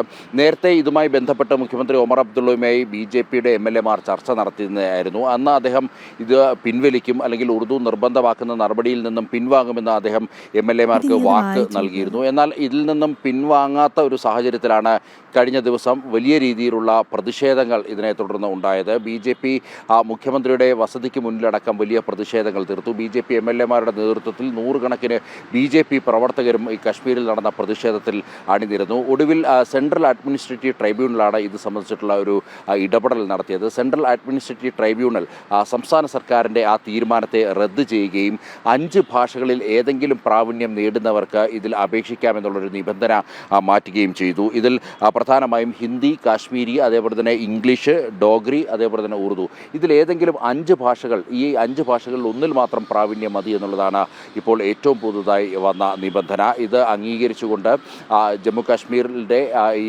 അതോറിറ്റി ഇതുമായി ബന്ധപ്പെട്ട ഉത്തരവും ഇറക്കിയിട്ടുണ്ട്. ഇന്നാണ് ഇത് സംബന്ധിച്ചിട്ടുള്ള അപേക്ഷിക്കാനുള്ള അവസാന തീയതി. ഏതായാലും ഉറുദു അടിച്ചേൽപ്പിക്കുവാൻ അല്ലെങ്കിൽ ഉറുദു നിർബന്ധമാക്കുവാനുള്ള ജമ്മു കാശ്മീർ സർക്കാരിൻ്റെ നീക്കത്തിനാണ് ഇപ്പോൾ തടയിട്ടിരിക്കുന്നത്. ശരി നന്ദൻ. ടീം റാങ്ക് പട്ടികയ്ക്കായി സംസ്ഥാന സർക്കാർ കൊണ്ടുവന്ന മാറ്റം റദ്ദാക്കിയ കേരള ഹൈക്കോടതി വിധിക്കെതിരെ അപ്പീൽ നൽകില്ല. ഹൈക്കോടതി വിധി നടപ്പാക്കിയെന്ന് സുപ്രീം കോടതിയെ അറിയിക്കും. പ്രവേശന നടപടികളെ ബാധിക്കുമെന്നതിനാൽ അപ്പീലിനില്ല എന്നാണ് സർക്കാരിന്റെ നിലപാട്. പ്രവേശന നടപടികൾ സമയബന്ധിതമായി തീർക്കാൻ ബാധ്യതയുണ്ട് എന്നും സർക്കാർ വിശദീകരിക്കും. വിവരങ്ങൾ നൽകാനായി S നന്ദഗോപൻ ചേരുന്നുണ്ട്. നന്ദൻ, ഇന്നലെ തന്നെ സുപ്രീം കോടതി ആവശ്യപ്പെട്ടിരുന്നതാണ്, സർക്കാരിന് നോട്ടീസ് നൽകിയിരുന്നു, നിലപാട് അറിയിക്കണമെന്ന് വിശദീകരിക്കുന്നു. ഇപ്പോൾ അപ്പീലിനില്ല എന്ന നിലപാടിലാണ് സർക്കാർ. എങ്ങനെയാണ് വിശദാംശങ്ങൾ? ഈ ഹൈക്കോടതിയുടെ ഡിവിഷൻ ബെഞ്ചിൻ്റെ വിധി വന്നതിന് പിന്നാലെ തന്നെ കേരളത്തിൻ്റെ വിദ്യാഭ്യാസ മന്ത്രി V ശിവൻകുട്ടി നിലപാട് വ്യക്തമാക്കിയതാണ്. അതായത് ഗ്യാലറിയിൽ ഇരുന്ന് കളി കാണാൻ മാത്രമേ ഉള്ളൂ, ഇറങ്ങിക്കളിക്കാൻ തങ്ങളില്ല, അതായത് അപ്പീലിന് പോകാൻ തങ്ങളില്ല എന്ന് നേരത്തെ തന്നെ സംസ്ഥാന സർക്കാർ വ്യക്തമാക്കിയതാണ്. ഇന്നലെ ഈ വിഷയം, അതുകൊണ്ട് തന്നെയാണ് കേരള സിലബസിലെ വിദ്യാർത്ഥികൾ ഇത് ചോദ്യം ചെയ്ത്, ഹൈക്കോടതിയുടെ ഡിവിഷൻ ബെഞ്ചിൻ്റെ വിധിയെ ചോദ്യം ചെയ്ത് കേരള സിലബസിലെ വിദ്യാർത്ഥികൾ സ്വയം അവർ സുപ്രീം കോടതിയെ സമീപിക്കേണ്ട ഒരു സാഹചര്യമുണ്ടായത്. ഇന്നലെ ഈ കേസ് പരിഗണിച്ചപ്പോൾ സുപ്രീം കോടതി സംസ്ഥാന സർക്കാരിനോട് നിലപാട് വ്യക്തമാക്കാൻ ആവശ്യപ്പെട്ടിരുന്നു. അതായത് ഹൈക്കോടതി ഡിവിഷൻ ബെഞ്ചിൻ്റെ വിധിക്കെതിരെ അപ്പീൽ പോകുന്നുണ്ടോ ഇല്ലയോ എന്നുള്ളത് സംസ്ഥാന സർക്കാർ ഇന്ന് കേസ് പരിഗണിക്കുമ്പോൾ അറിയിക്കാനായിരുന്നു സംസ്ഥാന സർക്കാരിൻ്റെ സുപ്രീം കോടതിയിലെ പ്രതിനിധി സ്റ്റാൻഡിംഗ് കൗൺസിലായ CK ശശിയോട് കോടതി നിർദ്ദേശിച്ചത്. എന്നാൽ ഇതിനു മുമ്പേ തന്നെ നേരത്തെ തന്നെ സർക്കാർ നിലപാട് വ്യക്തമാക്കിയതാണ്. ഇന്നിപ്പോൾ ഔദ്യോഗികമായി കോടതിക്ക് മുന്നിൽ ഈ നിലപാട് ആവർത്തിക്കും. അതായത് അപ്പീലിന് പോകാൻ ഇല്ല, ഹൈക്കോടതി വിധി ശരിവെക്കുന്നു. അതായത് പഴയ പ്രോസ്പെക്ടോസ് അനുസരിച്ചുള്ള ക്രമീകരണങ്ങൾ അല്ലെങ്കിൽ പ്രവേശന നടപടികളിലേക്ക് സർക്കാർ കടക്കുന്നു എന്നുള്ളതാണ് വ്യക്തമാകുന്നത്. അതായത് ഇതിൽ ഏറ്റവും പ്രധാനപ്പെട്ടത് സർക്കാർ ചൂണ്ടിക്കാണിക്കുന്നത് വിദ്യാർത്ഥികളുടെ ഭാവി ഓർത്തിട്ടാണ് കൂടുതൽ നിയമ നടപടികൾക്ക് പോകാത്തത് എന്നുള്ളതാണ്. അതേസമയം തന്നെ സ്വാഭാവികമായും ഇതിൽ തിരിച്ചടി ഉണ്ടാകുമെന്നുള്ള കാര്യത്തിൽ സർക്കാരിന് സംശയമില്ല. പ്രത്യേകിച്ച് കഴിഞ്ഞ ദിവസം ഈ കേസ് പരിഗണിച്ചപ്പോൾ സുപ്രീം കോടതിയുടെ ഭാഗത്തു നിന്നും ഒരു പരാമർശം അല്ലെങ്കിൽ ഒരു ചോദ്യമുണ്ടായി. എന്തുകൊണ്ടാണ് ഇത്ര തിടുക്കത്തിൽ പെട്ടെന്ന് ഈ പ്രോസ്പെക്ടോസിൽ മാറ്റം വരുത്തുവാനുണ്ടായ ഒരു സാഹചര്യം എന്ത് എന്നുള്ളത് കോടതി ആരാഞ്ഞിരുന്നു. ഏതായാലും സംസ്ഥാന സർക്കാരിന് അതിന് മറുപടി നൽകുക അത് വലിയ ഒരു ഘട്ടത്തിലേക്ക് ഉണ്ടാകുമെന്നുള്ള കാര്യത്തിൽ തർക്കമില്ല. മാത്രമല്ല സർക്കാരിന് ഈ ഒരു വിഷയത്തിൽ തിരിച്ചടി ഉണ്ടാകും. അതുതന്നെയാണ് സിംഗിൾ ബെഞ്ചിൻ്റെയും ഹൈക്കോടതി സിംഗിൾ ബെഞ്ചിൻ്റെയും ഡിവിഷൻ ബെഞ്ചിൻ്റെയും ഭാഗത്തു നിന്നുണ്ടായത്. അതേ തിരിച്ചടി സുപ്രീം കോടതിയിൽ ഭയന്നുകൊണ്ടാണ് സർക്കാർ അപ്പീലിന് പോകാതെ അല്ലെങ്കിൽ അപ്പീലിന് പോകാൻ മുതിരാത്തത് എന്നുള്ളതാണ് നിയമവിദഗ്ധരടക്കം ചൂണ്ടിക്കാണിച്ചതും. ഏതായാലും ഇതുമായി ബന്ധപ്പെട്ട് കേരള സിലബസിൽ പഠിച്ച വിദ്യാർത്ഥികൾ നൽകിയ ഹർജി ഇന്നിപ്പോൾ സുപ്രീം കോടതി പരിഗണിക്കുന്നുണ്ട്. കഴിഞ്ഞ ദിവസം ഈ ഹർജി പരിഗണിച്ചപ്പോൾ തന്നെ കോടതി പറഞ്ഞിരുന്നു വിദ്യാർത്ഥികളുടെ ഭാവി ഓർത്ത് ഇപ്പോൾ പെട്ടെന്ന് അല്ലെങ്കിൽ സ്റ്റേ അടക്കമുള്ളൊരു നടപടികളിലേക്ക് കടക്കുന്നില്ല എന്നുള്ള സൂചനകളാണ് ഇന്നലെ ജസ്റ്റിസ് നരസിംഹ അടക്കം വ്യക്തമാക്കിയിരുന്നത്. ഏതായാലും കടുത്ത നടപടിയിലേക്ക് പോയില്ല എന്നുള്ളത് നിയമവിദഗ്ധരും വ്യക്തമാക്കുന്നു. പ്രത്യേകിച്ച് ഇപ്പോൾ ഈ പ്രവേശന നടപടികളൊക്കെ തന്നെ ഏതാണ്ട് അന്തിമഘട്ടത്തിലേക്ക് നീങ്ങിയ ഒരു സാഹചര്യത്തിൽ കോടതിയുടെ ഭാഗത്തുനിന്നും ഏതെങ്കിലും സ്റ്റേ അടക്കമുള്ള നടപടികളിലേക്കുണ്ടായാൽ അത് സ്വാഭാവികമായും അത് പ്രവേശന നടപടികളെ ബാധിക്കും. വിദ്യാർത്ഥികളെയും രക്ഷിതാക്കളെയും ഒക്കെ തന്നെ അത് പ്രതികൂലമായി ബാധിക്കുന്ന ഒരു സാഹചര്യം കണക്കിലെടുത്ത് ഇന്ന് കോടതിയുടെ ഭാഗത്തുനിന്നും ഒരു സ്വാഭാവിക നിർദ്ദേശങ്ങൾ മാത്രം മുന്നോട്ട് വെക്കാനായിരിക്കും ഒരു ജസ്റ്റിസ് നരസിംഹ അടങ്ങുന്ന ബെഞ്ച് മുതിരുക എന്നുള്ളതാണ് നിയമവിദഗ്ധരും മറ്റും വ്യക്തമാക്കുന്നത്. അതായത് നന്ദൻ, ആദ്യം തന്നെ ഈ വിദഗ്ധ സമിതിയുടെ നിർദ്ദേശം ഉണ്ടായിരുന്നു. ആ ശുപാർശ എല്ലാം തന്നെ തള്ളിക്കൊണ്ട് കീം മാർക്ക് ഏകീകരണത്തിന് സർക്കാർ തയ്യാറെടുക്കുന്നു, എടുത്തുചാടുന്നു. അതിനുശേഷം ഒരു തുഗ്ലക് പരിഷ്കരണം കൊണ്ടുവരുന്നു. അതിലൊക്കെ തന്നെ സ്റ്റേറ്റ് സിലബസ് വിദ്യാർത്ഥികൾ വലഞ്ഞു. അവരുടെ മാനസിക വ്യഥകൾ പോലും കണക്കിലെടുക്കാതെയുള്ള എടുത്തുചാട്ടം സർക്കാർ നടത്തിയപ്പോൾ പിന്നീടും ഒരു കുഴിയിലായത് വിദ്യാർത്ഥികൾ തന്നെയാണ്. ഒടുവിലാണ് ഇപ്പോൾ സുപ്രീം കോടതിയിൽ നിന്ന് പോലും തിരിച്ചടി ഉണ്ടാകുമെന്ന ഉറപ്പായപ്പോൾ സംസ്ഥാന സർക്കാർ ഇനി അപ്പീലിന് ഞങ്ങൾ ഇല്ല എന്ന് പറയുന്നതല്ലേ? ഈ സംസ്ഥാന സർക്കാരിൻ്റെ പിടിപ്പുകോട് കൊണ്ട് കേരള സിലബസിൽ പഠിച്ച വിദ്യാർത്ഥികൾക്ക് എല്ലാ തരത്തിലും മുൻതൂക്കം നഷ്ടമായി എന്നുള്ളതാണ് അവർ ആരോപിക്കുന്നത്. അത് ചൂണ്ടിക്കാണിച്ചുകൊണ്ട് തന്നെയാണ് അവർ സുപ്രീം കോടതിയിലും ഹർജി നൽകിയിരിക്കുന്നത്. അത് അവർ കണക്കുകൾ അടക്കം അത് ചൂണ്ടിക്കാണിക്കുന്നു എന്നുള്ളതാണ്. അതായത് ഈ പഴയ ഫോർമുല അനുസരിച്ച് റാങ്ക് ലിസ്റ്റ് പുതുക്കി പ്രഖ്യാപിച്ചപ്പോൾ ഈ സ്റ്റേറ്റ് സിലബസിലുള്ള വിദ്യാർത്ഥികളുടെ എണ്ണം റാങ്ക് പട്ടികയിൽ ഗണ്യമായി കുറഞ്ഞു എന്നുള്ളത് കണക്കുകൾ വ്യക്തമാക്കുന്നു. അതായത് ആദ്യ 100 റാങ്കിൽ 21 പേർ മാത്രമാണ് കേരള സിലബസിൽ നിന്നുമുള്ളത്. പഴയ റാങ്കിൽ അതായത് പഴയ ഫോർമുല വെച്ചാണെന്നുണ്ടെങ്കിൽ ഏതാണ്ട് 100-ൽ 43 പേർ കേരള സിലബസിൽ ഉണ്ടാകേണ്ടതായിരുന്നു. എന്നാൽ ഇപ്പോൾ ആദ്യം സർക്കാർ പ്രഖ്യാപിച്ച പഴയ പ്രോസ്പെക്ടോസ് പ്രകാരം CBSE വിദ്യാർത്ഥികൾക്കാണ് ഇപ്പോൾ മുൻതൂക്കം ലഭിച്ചിരിക്കുന്നത്. അതേപോലെ തന്നെ ആദ്യ 100 പേരുടെ പട്ടികയിൽ 79 പേർ CBSE സിലബസിൽ നിന്നുമാണ് എന്നുള്ളതാണ് അവർ ചൂണ്ടിക്കാണിക്കുന്നത്. ആദ്യ 5000 റാങ്കിൽ കേരള സിലബസിൽ പഠിച്ച 1796 പേർ ഇടം പിടിച്ചപ്പോൾ CBSEയിൽ നിന്നും 2960 പേർ അവിടെ റാങ്ക് പട്ടികയിൽ ഇടം നേടി എന്നുള്ളതാണ്. ICSEയിൽ നിന്നും 201 പേരും ഇടം പിടിച്ചിട്ടുണ്ട്. ഏതാണ്ട് 86,549 കുട്ടികളാണ് പരീക്ഷ എഴുതിയത്. അതിൽ 76,230 പേർ യോഗ്യത നേടി. 67,505 പേർ റാങ്ക് പട്ടികയിൽ ഇടം നേടി. ഈ റാങ്ക് പട്ടികയിൽ ഇടം നേടിയതിൽ അധികവും CBSE വിദ്യാർത്ഥികളാണ്. അത് സംസ്ഥാന സർക്കാരിൻ്റെ ഒരു പിടിപ്പുകേട് അല്ലെങ്കിൽ കേരള സിലബസിൽ പഠിക്കുന്ന വിദ്യാർത്ഥികളോട് കാട്ടിയ ഒരു അവഗണന അല്ലെങ്കിൽ ഒരു നീതി നിഷേധം എന്നാണ് അവർ ഇതിനെ വിശേഷിപ്പിക്കുന്നത്. അതുകൊണ്ട് തന്നെയാണ് ഇത്തരത്തിൽ CBSE വിദ്യാർത്ഥികൾ കൂടുതലായി റാങ്ക് പട്ടികയിൽ കടന്നുകൂടാൻ സാധിച്ചത് എന്നുള്ളതാണ്. ഏതായാലും സർക്കാരിന് ഈ ഒരു വിഷയത്തിൽ സ്വാഭാവികമായും കുറ്റബോധം തോന്നേണ്ടിയിരിക്കുന്നു. പ്രത്യേകിച്ച് സർക്കാർ നിയമ നടപടികളിലേക്ക് നീങ്ങിയപ്പോൾ സിംഗിൾ ബെഞ്ചിൽ നിന്നും ഡിവിഷൻ ബെഞ്ചിൽ നിന്നും സർക്കാരിന് തിരിച്ചടിയുണ്ടായി. അതേ തിരിച്ചടി തന്നെ സുപ്രീം കോടതിയിലും സർക്കാർ ഭയന്നു എന്നുള്ളതാണ് യാഥാർത്ഥ്യം. യാഥാർത്ഥ്യം. അതുകൊണ്ട് തന്നെയാണ് വിധി വന്നതിന് തൊട്ടു പിന്നാലെ നിയമവിദഗ്ധരുടെ ഉപദേശം തേടിക്കൊണ്ട് വിദ്യാഭ്യാസ മന്ത്രി വി ശിവൻകുട്ടി നയം വ്യക്തമാക്കിയത്. സർക്കാരിനി മുന്നോട്ടില്ല, ഗ്യാലറിയിലിരുന്ന് കളി കാണാൻ മാത്രമേ ഉള്ളൂ. വിദ്യാർത്ഥികൾക്ക് സ്വയം വേണമെങ്കിൽ അവർക്ക് സുപ്രീം കോടതിയെ സമീപിക്കാമെന്നുള്ള നയം. ഏതായാലും ആ നയം തന്നെ സർക്കാർ തുടരുവാൻ തീരുമാനിച്ചിരിക്കുന്നു. തിരിച്ചടി തന്നെ ഭയന്നാണ് സർക്കാരിൻ്റെ ഈ സുപ്രീം കോടതിയിലെ പിന്മാറ്റമെന്ന് വേണം വിലയിരുത്താൻ. രാഖി. ശരി നന്ദൻ, എന്തായാലും നന്ദൻ പറഞ്ഞതുപോലെ കീമിൽ നിന്ന് തന്ത്രപൂർവ്വം തലയൂരാനുള്ള നീക്കത്തിൽ തന്നെയാണ് സംസ്ഥാന സർക്കാർ. കീം റാങ്ക് പട്ടികയ്ക്കായി സംസ്ഥാന സർക്കാർ കൊണ്ടുവന്ന മാറ്റം റദ്ദാക്കിയ കേരള ഹൈക്കോടതി വിധിക്കെതിരെ അപ്പീലിന് ഞങ്ങളില്ല എന്ന നിലപാടിലാണ് സർക്കാർ. ഹൈക്കോടതി വിധി നടപ്പാക്കിയെന്ന് സുപ്രീം കോടതിയെ അറിയിക്കാനാണ് തീരുമാനം. പ്രവേശന നടപടികളെ ബാധിക്കുമെന്നതിനാൽ അപ്പീലിനില്ല എന്നും പ്രവേശന നടപടികൾ സമയബന്ധിതമായി തീർക്കാൻ ബാധ്യതയുണ്ട് എന്നും സർക്കാർ വിശദീകരിച്ചേക്കും. എന്തായാലും നന്ദഗോപനാണ് വാർത്തയുടെ വിശദാംശങ്ങൾ നൽകിയത്. തിരുവനന്തപുരത്തേക്കാണ്. കീം എഞ്ചിനീയറിംഗ് കോളേജ് ഓപ്ഷൻ നൽകുന്നതിനുള്ള നടപടിക്രമങ്ങൾ ഇന്ന് അവസാനിക്കുകയാണ്. രാവിലെ 11 മണിവരെ വിദ്യാർത്ഥികൾക്ക് അപേക്ഷ സമർപ്പിക്കാം. പ്രവേശന പരീക്ഷയിൽ യോഗ്യത നേടിയവർ വെബ്സൈറ്റിലൂടെ ഓൺലൈനായി അപേക്ഷിക്കണം. ആദ്യ അലോട്ട്മെന്റ് പട്ടിക 18-ന് പ്രസിദ്ധീകരിക്കും. ഫാർമസി കോളേജുകളിലേക്കുള്ള അപേക്ഷാ തീയതി പിന്നീട് അറിയിക്കും. ഓഗസ്റ്റ് 14-നകം പ്രവേശന നടപടികൾ പൂർത്തിയാക്കാനാണ് സർക്കാർ തീരുമാനം. വിവരങ്ങൾ നൽകാനായി ടിൻഡു ദാസ് ഉണ്ട്. ടിൻഡു, ഞങ്ങൾ പറഞ്ഞു വരികയായിരുന്നു എത്രത്തോളം ഒരു പ്രതിസന്ധിയിലാണ് വിദ്യാർത്ഥികളെ നമ്മുടെ സർക്കാർ തള്ളിവിട്ടത്. ഇതിനിടയിലാണ് ഈ ഒരു പ്രവേശനം സംബന്ധിച്ചിട്ടുള്ള വിവരങ്ങൾ കൂടി പുറത്തു വരുന്നത്. എങ്ങനെയാണ്?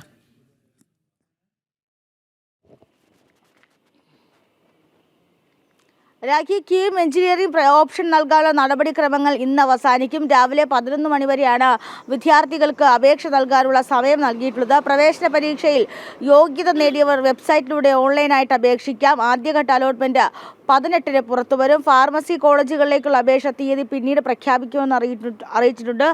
ഓഗസ്റ്റ് 14-നകം പ്രവേശന നടപടികൾ പൂർത്തിയാക്കാനാണ് സംസ്ഥാന സർക്കാരിന്റെ നീക്കമെന്ന് പറയുന്നത്. കീം പ്രവേശന പരീക്ഷയുമായി ബന്ധപ്പെട്ട് സംസ്ഥാന സർക്കാരിനെ സംബന്ധിച്ചിടത്തോളം, ഉന്നത വിദ്യാഭ്യാസ വകുപ്പിനെ സംബന്ധിച്ചിടത്തോളം വലിയ രീതിയിലൊരു തിരിച്ചടിയായിരുന്നു സംഭവിച്ചിട്ടുണ്ടായിരുന്നത്. അതിൽ മറ തീർത്തുകൊണ്ടാണ് ഈ ഹൈക്കോടതി വിധി വന്ന ആ ദിവസം തന്നെ രാത്രിയിൽ ഈ പട്ടിക പ്രഖ്യാപിക്കുന്നത്.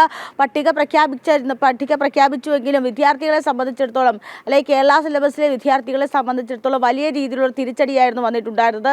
1-ാം റാങ്കിലും 5-ാം റാങ്കിലും ഒക്കെ കിടന്നവർ ഒരുപാട് റാങ്കുകൾ പിന്നോട്ട് പോകുന്നു. ചില ആളുകൾ റാങ്ക് ലിസ്റ്റിൽ നിന്നും പുറത്താകുന്നു. 46 അധികം പേര് മാത്രമാണ് ഈ പട്ടികയിൽ ഉൾപ്പെട്ടിട്ടുള്ളത്. അപ്പോൾ ഈ പരിഷ്കരണവുമായി ബന്ധപ്പെട്ട് കീം എഞ്ചിനീയറിംഗ് മെഡിക്കൽ പ്രവേശന പരിഷ്കരണവുമായി ബന്ധപ്പെട്ട് വലിയ രീതിയിലുള്ള പ്രതിസന്ധികൾ ഒരുപക്ഷെ കേരള സിലബസിൽ പഠിച്ച കുട്ടികൾക്ക് അനുഭവിക്കേണ്ടി വന്നു.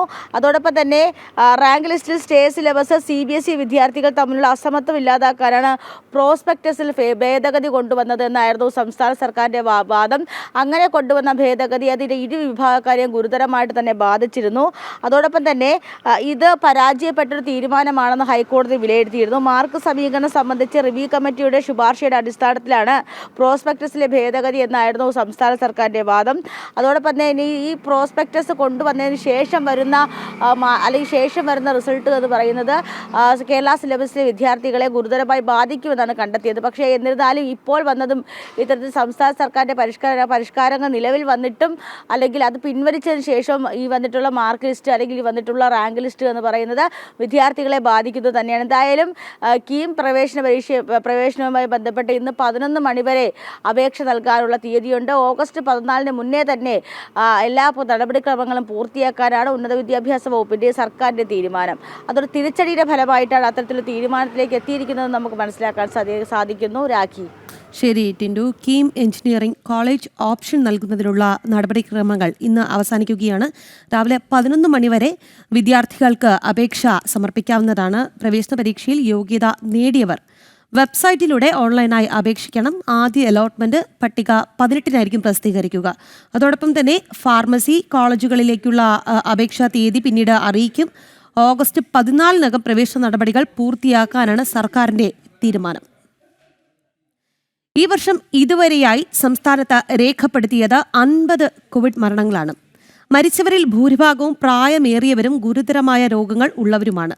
രോഗബാധിതരുടെ എണ്ണത്തിലും മരണക്കണക്കിലും കേരളം രാജ്യത്ത് തന്നെ ഒന്നാമതുമാണ്. കണക്കുകൾ പ്രകാരം ഈ വർഷം സംസ്ഥാനത്ത് കോവിഡ് സ്ഥിരീകരിച്ചത് 8652 പേർക്കാണ്. ഈ വാർത്തയുടെ വിശദാംശങ്ങളുമായി പ്രജിത് മോഹനൻ ചേരും. എന്തായാലും കോവിഡ് കേസുകൾ സംബന്ധിച്ച് നേരത്തെ തന്നെ കേരളം പലപ്പോഴായി രഹസ്യാത്മക സ്വഭാവം സൂക്ഷിക്കുന്നു എന്ന വാദങ്ങൾ ഉണ്ടായിരുന്നു. അതുപോലെ തന്നെയാണ് പലപ്പോഴും സംസ്ഥാനം കോവിഡ് മരണങ്ങളിൽ ഒന്നാമതും ഉണ്ടായിരുന്നു. അതുപോലെ ഈ വർഷം ഇതുവരെയായി സംസ്ഥാനത്തെ രേഖപ്പെടുത്തിയത് 50 കോവിഡ് മരണങ്ങളാണ് എന്നുള്ളതാണ്. പ്രജിത്ത്, എങ്ങനെയാണ് പുറത്തുവരുന്ന വിവരങ്ങളൊക്കെ?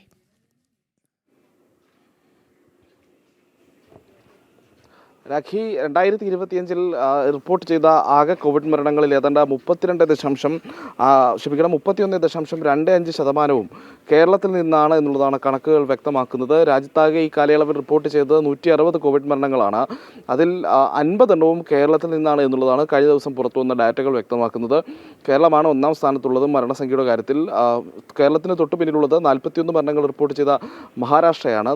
അതിന് മറ്റ് സംസ്ഥാനങ്ങളെല്ലാം അതിലും കുറവുമാണ് മരണസംഖ്യ എന്നുള്ളത്. അപ്പോൾ രാജ്യത്ത് റിപ്പോർട്ട് ചെയ്യുന്ന 2025 റിപ്പോർട്ട് ചെയ്തിട്ടുള്ള വ്യാപനശേഷി കൂടുതലാണെങ്കിലും തീവ്രത കുറഞ്ഞ വകഭേദം എന്നുള്ള വിശേഷണമുള്ള ഒരു രോഗത്തിൽ അതിൽ 160 മരണങ്ങൾ രാജ്യത്താകെ ഉണ്ടാകുമ്പോൾ അതിൽ 50 എണ്ണവും കേരളത്തിൽ നിന്നാണ് എന്നുള്ളതാണ് ഈ കണക്കുകൾ വ്യക്തമാക്കുന്നത്. അതുപോലെ ഈ കോവിഡ് രോഗബാധയുടെ കാര്യത്തിലും രാജ്യത്ത് തന്നെ ഒന്നാമതാണ് കേരളം. രാജ്യത്ത് ആകെ റിപ്പോർട്ട് ചെയ്തിട്ടുള്ള 29,389 കേസുകളിൽ 8,652 കേസുകളും കേരളത്തിൽ നിന്നാണ്. അതായത് രാജ്യത്തുള്ള ആകെ കോവിഡ് കേസുകളുടെ 29.44% ഈ വർഷം റിപ്പോർട്ട് ചെയ്ത കേരളത്തിൽ നിന്നാണ് എന്നുള്ളതാണ് ഈ കണക്കുകൾ വ്യക്തമാക്കുന്നത്. എന്തായാലും നിലവിൽ നമ്മുടെ സംസ്ഥാനത്ത് 90 കോവിഡ് രോഗികൾ മാത്രമാണ് ചികിത്സയിലുള്ളത്. പക്ഷേ അപ്പോഴും ഈ ആകെയുള്ള കണക്കുകൾ വരുമ്പോൾ കോവിഡ് കേസുകളുടെ കാര്യത്തിലും കോവിഡ് മരണങ്ങളുടെ കാര്യത്തിലും കേരളമാണ് മുന്നിൽ എന്നുള്ളതാണ് ഒരു ആശങ്ക വർദ്ധിപ്പിക്കുന്ന വിഷയം. എന്തായാലും ഈ കോവിഡിൻ്റെ ഇപ്പോഴുള്ള ഒരു തരംഗം അതിൻ്റെ അല്ലെങ്കിൽ ആ ഒരു വ്യാപനം ഒന്ന് കുറഞ്ഞിട്ടുണ്ട് എന്നുള്ളത് രാജ്യത്താകെയുള്ള കണക്കുകൾ പ്രകാരം നോക്കുമ്പോൾ നമുക്കത് മനസ്സിലാകുന്നുണ്ട്. വളരെ കുറച്ച് രോഗികൾ മാത്രമാണ് ഇപ്പോൾ കോവിഡ് ആക്റ്റീവ് പേഴ്സണലായി രാജ്യത്തുള്ളത്. അതിനപ്പുറത്തേക്ക് വീണ്ടും ഒരു വ്യാപനം വല്ലതും ഉണ്ടാകുകയാണെങ്കിൽ വീണ്ടും ഈ മരണസംഖ്യയിലൊക്കെ ഉള്ള വലിയ വ്യത്യാസം ഉണ്ടാകാനുള്ള സാധ്യതയുമുണ്ട്. രാഖി, രാജ്യത്ത് ഈ വർഷം മാത്രം 50 സംസ്ഥാനത്ത് ഈ വർഷം മാത്രം 50 കോവിഡ് മരണങ്ങളാണ് റിപ്പോർട്ട് ചെയ്തത്.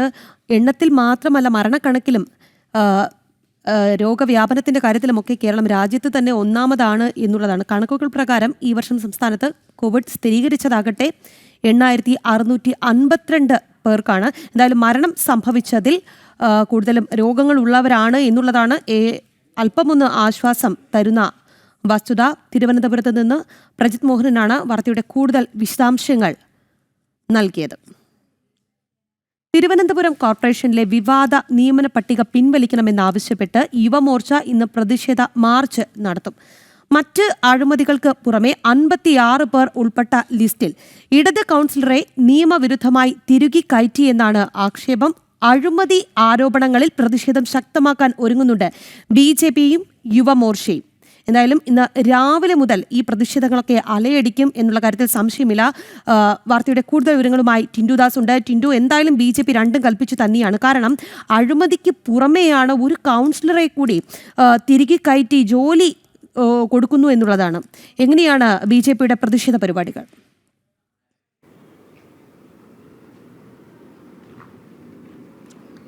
രാഖി, നമുക്കറിയാം തദ്ദേശ സ്ഥാനത്തിരിക്കുന്നവരുടെയൊക്കെ കാലാവധി അവസാനിക്കാൻ പോവുകയാണ്. ഈ കാലാവധി അവസാനിക്കുന്നതിന് മുന്നോടിയായി തന്നെ ഇവരെയൊക്കെ സുരക്ഷിതമായിട്ട് ഓരോ ജോലിയിലേക്ക് തിരികെ കയറ്റാനുള്ള ശ്രമത്തിൻ്റെ ഭാഗമായിട്ടാണ് കഴക്കൂട്ടം കൗൺസിലർ കവിതയെ ഇത്തരത്തിൽ ശുചീകരണ വിഭാഗത്തിൽ ആരോഗ്യ സ്റ്റാൻഡിംഗ് വിഭാഗത്തിലേക്ക് ജോലിയിൽ തിരികെ കയറ്റുന്നത്. 56 പേരുടെ ഒഴിവാണ് ഈ നഗരസഭയിൽ നിന്നും എംപ്ലോയ്മെൻറ്റ് എക്സ്ചേഞ്ചിലേക്ക് റിപ്പോർട്ട് ചെയ്തിട്ടുള്ളത്. അതിൽ നിന്ന് 671 പേരുടെ പട്ടിക തയ്യാറാക്കിയിട്ടുണ്ട്.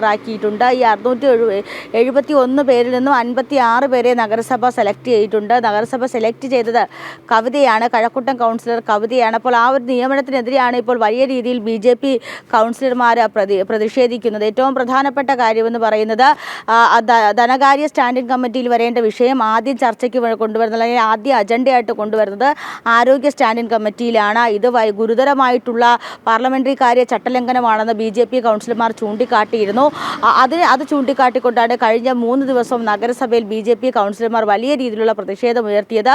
കവിതയും കഴക്കൂട്ടം കൗൺസിലർ കവിതയും അതോടൊപ്പം തന്നെ മേയർ ആര്യ രാജേന്ദ്രനും രാജിവെക്കുക എന്നാവശ്യപ്പെട്ടുകൊണ്ടാണ് ഈ പ്രതിഷേധങ്ങൾ അലയടിക്കുന്നത്. ഇന്ന് യുവമോർച്ചയുടെ നേതൃത്വത്തിൽ തിരുവനന്തപുരം നഗരസഭയിലേക്ക് വലിയ രീതിയിലൊരു പ്രതിഷേധ പരിപാടി സംഘടിപ്പിച്ചിട്ടുണ്ട്.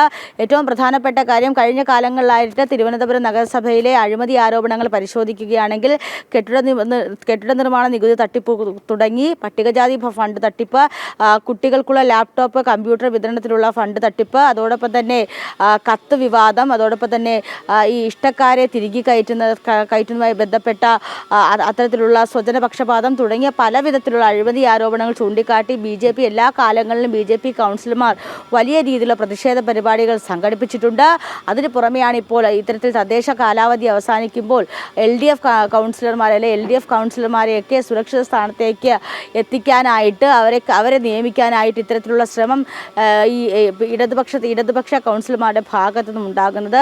അത്തരത്തിൽ വലിയ രീതിയിലുള്ള അഴിമതി ആരോപണമാണ് ഒരുപക്ഷെ തിരുവനന്തപുരം നഗരസഭയെ സംബന്ധിച്ചിടത്തോളം നടന്നിട്ടുള്ളത്. ഈ ആരോഗ്യ സ്റ്റാൻഡിംഗ് കമ്മിറ്റിയിൽ വരുന്ന വിഷയങ്ങളൊക്കെ എന്തടിസ്ഥാനത്തിലാണ് ഇത്തരത്തിൽ ഒരു കൗൺസിലറെ ജോലിക്ക് എടുക്കുന്നത് എന്നൊരു ആരോപണമാണ് ഈ ഘട്ടത്തിൽ ഉയർന്നത്. ഏറ്റവും പ്രധാനപ്പെട്ട കാര്യം, ഇതിന് മറുവാദമായിട്ട് LDF കൗൺസിലർമാർ ആരോപിക്കുന്നത് വർഷങ്ങൾക്ക് മുമ്പേ തന്നെ കൗൺസിലർ കവിത ഇത്തരത്തിൽ എംപ്ലോയ്മെൻറ്റ് എക്സ്ചേഞ്ചിൽ അപേക്ഷ നൽകിയിരുന്നു. അതിൻ്റെ അടിസ്ഥാനത്തിലാണ് ഈ കവിതയെ ഇത്തരത്തിൽ ജോലിക്ക് ശുപാർശ ചെയ്തതെന്ന തരത്തിലുള്ള വാദമാണ് LDF കൗൺസിലർമാരുടെ ഭാഗത്തു നിന്നുണ്ടാകുന്നത്. ഈ 25,000 രൂപ ശമ്പളം കിട്ടുന്ന ഒരു തൊഴിലാണ്. ആ തൊഴിൽ അവർ അർഹതപ്പെട്ടത് കൊണ്ടാണ് അവർക്കത് കിട്ടുന്നത്. ഏറ്റവും പ്രധാനപ്പെട്ട കാര്യം, ഈ ജോലി കിട്ടിയതിന് ശേഷം ജനപ്രതിനിധിയായിട്ട് തുടരണോ അല്ലെങ്കിൽ കൗൺസിലറായിട്ട് തുടരണോ അല്ലെങ്കിൽ ജോലിയിലേക്ക് പോകണോ എന്ന് കവിതയ്ക്ക് തീരുമാനിക്കാം എന്നൊരു വാദവും മുന്നോട്ട് വയ്ക്കുന്നുണ്ട്.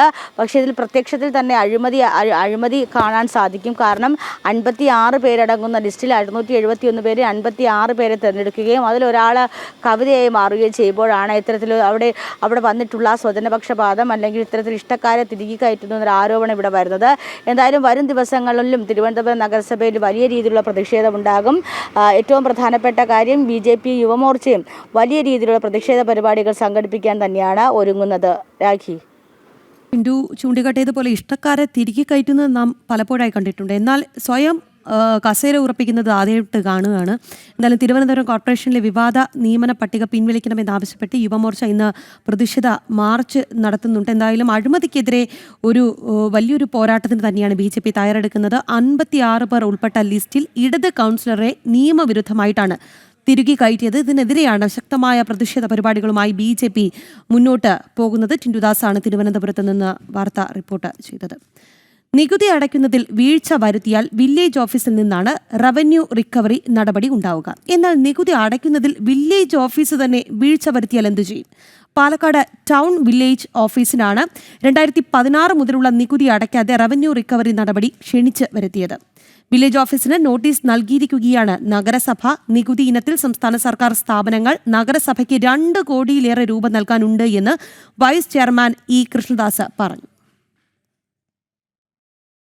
പാലക്കാട് നഗരത്തിൽ വലിയങ്ങാടിയിൽ സ്ഥിതി ചെയ്യുന്ന പാലക്കാട് ടൗൺ വില്ലേജ് ഓഫീസിനാണ് നഗരസഭ റവന്യൂ റിക്കവറി നോട്ടീസ് നൽകിയത്. വില്ലേജ് ഓഫീസ് സ്ഥിതി ചെയ്യുന്ന കെട്ടിടത്തിന്റെ നികുതി 2016-17 കാലഘട്ടം മുതൽ റവന്യൂ വകുപ്പ് നഗരസഭയിലേക്ക് അടച്ചിട്ടില്ല. പലതവണ നോട്ടീസ് നൽകിയെങ്കിലും മറുപടിയും ഉണ്ടായില്ല.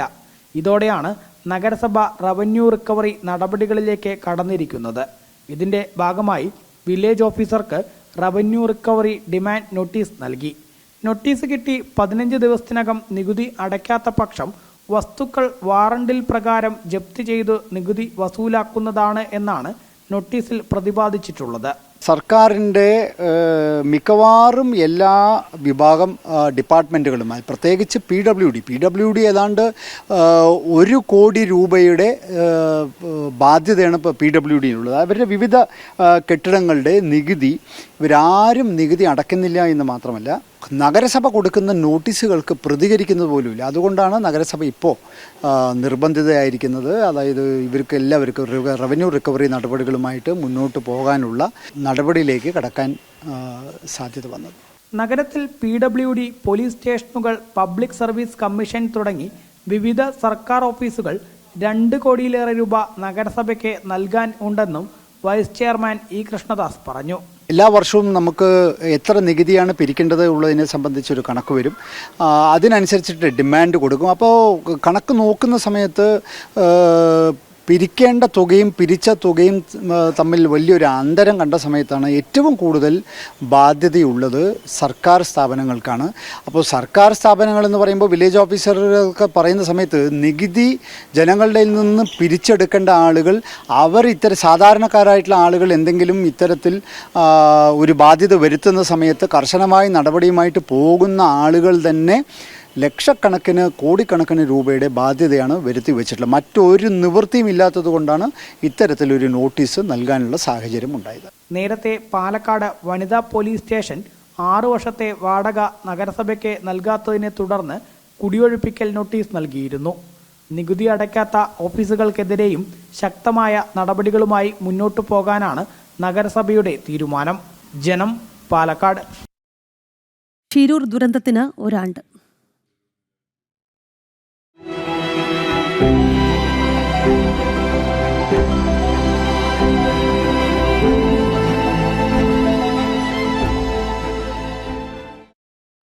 ഷിരൂർ ദുരന്തം ഉണ്ടായിട്ട് ഇന്നേക്ക് 1 വർഷം. കർണാടകയിലെ ഷിരൂരിലുണ്ടായ മണ്ണിടിച്ചിലിൽ അർജുനടക്കം 11 പേർക്കാണ് ജീവൻ നഷ്ടമായത്. ഗംഗാവലി പുഴയിൽ നിന്നാണ് അർജുന്റെ മൃതദേഹാവശിഷ്ടങ്ങളും ലോറിയും കണ്ടെത്തിയത്. വിവരങ്ങൾ നൽകാനായി അനഘ ഹർഷനുണ്ട്. അനഘ, ഇന്നും നമ്മൾ മലയാളികളെ സംബന്ധിച്ചിടത്തോളം അർജുൻ ഒരു നൊമ്പരപ്പെടുത്തുന്ന ഓർമ്മ തന്നെയാണ്. തീർച്ചയായും രാഖി, അത് മലയാളികളെ സംബന്ധിച്ച് ഈ ദിവസം അർജുൻ എന്ന് പറയുന്ന ആ 30 വയസ്സുകാരൻ, ആ യുവാവ് ഒരിക്കലും മലയാളികളുടെ മനസ്സിൽ നിന്ന് മായാത്തൊരു നൊമ്പരപ്പെടുത്തുന്ന ഓർമ്മയാണ്. ഇതേ ദിവസമായിരുന്നു, അതായത് കോഴിക്കോട് കണ്ണാടിക്കൽ എന്ന വീട്ടിൽ നിന്ന് 30 വയസ്സുകാരൻ അർജുൻ അമ്മയോടും കുഞ്ഞിനോടും ഭാര്യയോടും ഒക്കെ മടങ്ങി വരാം എന്ന് പറഞ്ഞുകൊണ്ട് ആ വീട്ടിൽ നിന്ന് ഇറങ്ങുന്നത്. അതിനുശേഷം പിന്നീട് ആ വീട്ടിലേക്ക് എത്തുന്ന വാർത്ത ഈ ഷിരൂരിലുള്ള മണ്ണിടിച്ചിലിൽ അർജുനും ലോറിയും അകപ്പെട്ടിട്ടുണ്ട് എന്നായിരുന്നു. ആദ്യ ദിവസം ഒക്കെ തന്നെ നമ്മളടക്കമുള്ള മാധ്യമങ്ങൾ ഈ വാർത്ത റിപ്പോർട്ട് ചെയ്തിരുന്നു. പക്ഷേ കർണാടക സർക്കാർ ഈ മണ്ണ് മാറ്റി ഇവരെ പുറത്തെടുക്കാനുള്ള ഒരു നടപടിയും അന്ന് കൈക്കൊണ്ടിരുന്നില്ല. മാത്രമല്ല, അന്ന് കുടുംബം ഉന്നയിച്ചിരുന്ന ആ ലോറിക്കകത്ത്, ക്യാബിനകത്ത് അർജുനുണ്ട്. അർജുൻ സുരക്ഷിതനായിരിക്കും, ജീവനുണ്ട്, അർജുന്റെ ഫോൺ റിങ് ചെയ്യുന്നുണ്ട് എന്നടക്കമുള്ള പ്രതീക്ഷയിലായിരുന്നു കുടുംബം. വീണ്ടും 2 ദിവസം ഈ സംഭവവുമായി ബന്ധപ്പെട്ട് ആരും കർണാടക സർക്കാരിന്റെ ഭാഗത്ത് നിന്ന് ഒരു ഇടപെടലും ഉണ്ടാകുന്നില്ല, മണ്ണ് മാറ്റുന്നില്ല. വലിയൊരു മണ്ണിടിച്ചിൽ ദുരന്തമായിരുന്നു ഉണ്ടായിരുന്നത്. അർജുൻ അടക്കം 11 പേർ ആ മണ്ണിനടിയിൽ ഉണ്ട് എന്നടക്കമുള്ള വാർത്തകൾ പുറത്തു വരുന്നുണ്ട്. പിന്നീടാണ് ഈ സുരേഷ് ഗോപിയുടെ ഇടപെടൽ ഈ വിഷയവുമായി ബന്ധപ്പെട്ടുണ്ടാകുന്നത്. കർണാടക സർക്കാരുമായി നേരിട്ട് ഇടപെട്ടു. അതിനുശേഷം ഈ കുടുംബത്തിന്റെ അഭ്യർത്ഥനയും സുരേഷ് ഗോപിയുടെയും ഒക്കെ ഇടപെടൽ കൊണ്ടായിരുന്നു പിന്നീട് കർണാടക സർക്കാരിന്റെ ഒരു ഇടപെടൽ ഉണ്ടാകുന്നത്. JCB മണ്ണുമാന്തി യന്ത്രം എത്തുന്നു. ആ മണ്ണിൽ നിന്ന് അർജുന് വേണ്ടി കേരളവും കോഴിക്കോടും ഒക്കെ തന്നെ അർജുന്റെ തിരിച്ചുവരവിനായി പ്രാർത്ഥിച്ച് ആകാംക്ഷയോടെ കാത്തിരുന്ന നിമിഷങ്ങളായിരുന്നു പിന്നീട് ഉണ്ടായിരുന്നത്. അങ്ങനെ ദിവസങ്ങൾ മുൻപോട്ട് പോകുന്തോറും അർജുൻ ജീവനോടെ തിരിച്ചു വരുമെന്ന ഒരു പ്രതീക്ഷയുണ്ടായിരുന്നു. പക്ഷേ 10 ദിവസമൊക്കെ കഴിഞ്ഞപ്പോഴേക്കും കുടുംബത്തിന് അർജുൻ ഇനി ജീവനോടെ തിരിച്ചു വരില്ല എന്നായിരുന്നു ആ ഒരു സങ്കട വാർത്ത ഉൾക്കൊള്ളേണ്ടി വന്നു. പിന്നീട് അതിനുശേഷം നീണ്ട 1, 2 അല്ല 71 ദിവസം നീണ്ടുനിന്ന ഒരു ദീർഘകാലത്തെ രക്ഷാദൗത്യം. അതിനുശേഷം 71ാമത്തെ ദിവസമാണ് ഈ മണ്ണിനടിയിൽ ഗംഗാവാലി പുഴയിൽ നിന്ന് അർജുന്റെ ലോറിയും ആ ക്യാബിനകത്ത് നിന്ന് അർജുനെയും കണ്ടെത്തുന്നത്. അതിനുശേഷം ആ ഒരു ഓർമ്മ, അല്ലെങ്കിൽ ആ ഒരു നിമിഷം കേരളക്കരയെ ഒന്നാകെ ഞെട്ടിച്ച, സങ്കടത്തിലാക്കിയ ഒരു നിമിഷമായിരുന്നു. അതായത് അർജുന്റെ ലോറിക്കകത്ത് നിന്ന് അർജുനെ ലഭിക്കുന്നു. അർജുൻ മകന് വേണ്ടി കളിക്കാൻ വേണ്ടി വാങ്ങിയ കളിപ്പാട്ടങ്ങൾ അടക്കമായിരുന്നു ആ ക്യാബിനകത്ത് നിന്ന് പുറത്തേക്ക് കണ്ടത്. ഏറെ സങ്കടത്തോടെ മലയാളികൾ ഒന്നടങ്കം അർജുൻ എന്ന ആ ചെറുപ്പക്കാരനെ സഹോദരനെ പോലെ, മകനെ പോലെ ഏറ്റെടുത്ത നിമിഷങ്ങളായിരുന്നു. അർജുന് വേണ്ടി പ്രാർത്ഥനകൾ നടന്നു. അർജുന്റെ മടങ്ങി വരവിന് വേണ്ടി വലിയ രീതിയിൽ കാത്തിരുന്നു. പക്ഷെ ആ കാത്തിരിപ്പൊക്കെ കാത്തിരിപ്പിനൊക്കെ ഒരു പ്രതീക്ഷ മങ്ങുന്ന പോലെയായിരുന്നു ആ ദിവസം നമ്മൾ കേട്ട വാർത്ത. അർജുന്റെ മൃതദേഹാവശിഷ്ടങ്ങൾ ലഭിച്ചു എന്ന വാർത്ത. കുടുംബം ഏറെ സങ്കടത്തോടെ കണ്ണ് നനയിച്ചുകൊണ്ടായിരുന്നു ഈ വാർത്ത കേട്ടിരുന്നത്. അതിനുശേഷം കോഴിക്കോട്ടെ കണ്ണാടിക്കലിലെ വീട്ടിലേക്ക് അർജുന്റെ മൃതശരീരം എത്തിക്കുന്നു. ആ സമയം പിന്നീട് ഈ എല്ലാ സ്വപ്നങ്ങളും ആഗ്രഹങ്ങളും ബാക്കിയാക്കി അർജുൻ എന്ന 30 വയസ്സുകാരനെ വീടിനോട് ചേർന്ന് തന്നെ ശവസംസ്കാരമൊക്കെ തന്നെ നടത്തുന്നു. ഈ അർജുൻ എന്ന് പറയുന്നത് 1-2 ദിവസം നീണ്ട രക്ഷാദൗത്യത്തിനൊടുവിലല്ല, 71 ദിവസം ഒരു ജീവന് വേണ്ടി, ആ ജീവന് മൃതദേഹാവശിഷ്ടമെങ്കിൽ അർജുനുമായി ബന്ധപ്പെട്ട എന്തെങ്കിലും ഒന്ന് തങ്ങൾക്ക് തിരികെ വേണമെന്ന കുടുംബത്തിന്റെ നിശ്ചയദാർഢ്യം, അതുപോലെ മലയാളികൾ, ഒരു മലയാളിക്ക് ഏതെങ്കിലും എവിടെ വെച്ചെങ്കിലും എന്തെങ്കിലും സംഭവിച്ചാൽ ഇവിടെ ചോദിക്കാൻ മലയാളികളായിട്ടുള്ളവർ ഉണ്ട്. ജാതിഭേദം മതഭേദമന്യേ എല്ലാവരും ഒറ്റക്കെട്ടായി ഒരുമിച്ച് അർജുന് വേണ്ടി നിലകൊണ്ടു. അതുകൊണ്ട് തന്നെയാണ് ഇത്ര ഒരു മനുഷ്യന് വേണ്ടി 71 ദിവസമാണ് രക്ഷാദൗത്യം നടന്നത്. അതിനുശേഷമാണ് നമുക്ക് അർജുൻ എന്ന ആ ചെറുപ്പക്കാരന്റെ മൃതദേഹാവശിഷ്ടമെങ്കിലും ലഭിച്ചത്. അർജുന്റെ കുടുംബം അന്ന് പറഞ്ഞ, അർജുന്റെ അമ്മ സങ്കടത്തോടെ പറഞ്ഞൊരു വാക്കുണ്ട്, അർജുൻ ഉണ്ടായിരുന്നെങ്കിൽ, എൻ്റെ മകൻ ഉണ്ടെങ്കിൽ ഞങ്ങൾക്ക് ഒരു കഷ്ടപ്പാടും അറിയണ്ടായിരുന്നു, ഞങ്ങൾക്കൊന്നും അറിയേണ്ടിയിരുന്നില്ല എന്നത്. അമ്മ ആ കണ്ണീരോടെ പറഞ്ഞ വാക്ക് ഇപ്പോഴും കണ്ണാടിക്കലിലെ ആ വീട്ടിലുണ്ട്. സന്തോഷത്തോടെ ഇനി അങ്ങോട്ട് മുൻപോട്ട് അവർക്ക് ഒരു ഘട്ടത്തിൽ പോലും അർജുനെ മറക്കാനോ അല്ലെങ്കിൽ ആ ഓർമ്മകളിലാണ് ഇന്ന് ആ കുടുംബം ജീവിക്കുന്നത്. രാഖി, എന്തായാലും ഈ അർജുൻ മലയാളികൾക്ക് നൽകുന്ന ഒരു വലിയ പാഠമുണ്ട്. അതായത് ആർക്കെങ്കിലും, ഒരു മലയാളിക്ക് എവിടെ വെച്ചെങ്കിലും എന്തെങ്കിലും സംഭവിച്ചാൽ നമ്മൾ ഒറ്റക്കെട്ടായി ചോദിക്കാനുണ്ടാകും, പറയാനുണ്ടാകും, ഒപ്പം നിൽക്കുമെന്നൊരു പാഠമാണ് അർജുൻ നമുക്കെല്ലാവർക്കും നൽകുന്നത്. അർജുന്റെ ഓർമ്മകൾ ഇപ്പോഴുമുണ്ട്. കോഴിക്കോട്ട് കണ്ണാടിക്കലിനെ സംബന്ധിച്ച് അതൊരു നൊമ്പരമായി ഉണ്ടാകും. അതത്ര വേഗം കാലം ഇനി എത്ര കഴിഞ്ഞാലും ആ ഓർമ്മ മായ്ച്ചു കളയാൻ കഴിയില്ല എന്നതാണ് രാഖി. ശരി അനഘ, ഷിരൂരിലെ മണ്ണിടിച്ചിൽ മരിച്ച അർജുൻ്റെ ഓർമ്മകൾക്ക് ഇന്ന് 1 ആണ്ട് എന്നുള്ളതാണ്. മറ്റൊരു വാർത്തയിലേക്ക് പോവുകയാണ്. കോട്ടയം ചങ്ങനാശ്ശേരി ഹെഡ് പോസ്റ്റ് ഓഫീസിൽ അതിക്രമിച്ചു കയറി ജീവനക്കാരനെ മർദ്ദിച്ച സംഭവത്തിൽ ഇടത് അനുഭാവികളായ പ്രതികളെ സംരക്ഷിക്കാൻ പോലീസിന്റെ നീക്കം. പൊതുപണിമുടക്ക് ദിവസം നടന്ന സംഭവത്തിൽ ദുർബലമായ വകുപ്പുകൾ മാത്രം ചുമത്തി പ്രതികൾക്ക് രക്ഷപ്പെടാനുള്ള അവസരം ഒരുക്കുകയാണ് ചങ്ങനാശ്ശേരി പോലീസ്. പോലീസിന്റെ ഒത്തുകളിക്കെതിരെ പ്രതിഷേധം ശക്തമാണ്. മിഥുൻ വിശദാംശങ്ങളുമായി ഉണ്ട്. മിഥുൻ, എന്തായാലും പോലീസിനെതിരെ അതീവ ഗുരുതരമായ സ്വഭാവത്തിലുള്ള ആരോപണങ്ങളാണ് ഉയരുന്നത്. എങ്ങനെയാണ് വിശദാംശങ്ങൾ?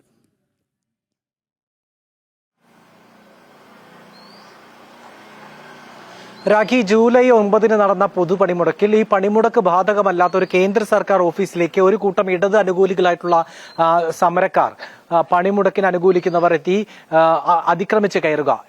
അതിനുശേഷം അവിടെ ഉണ്ടായിരുന്ന ജീവനക്കാരെ അസഭ്യം പറയുക, സ്ത്രീകളടക്കമുള്ളവരെ കേട്ടാൽ അറയ്ക്കുന്ന തെറി വിളിക്കുക. അതിനുശേഷം അവിടെ ഉണ്ടായിരുന്ന ജീവനക്കാരനെ അതിക്രൂരമായി മർദ്ദിക്കുക. ഇത്തരത്തിൽ ഗൗരവമായിട്ടുള്ള വലിയ കുറ്റകൃത്യം നടന്നു.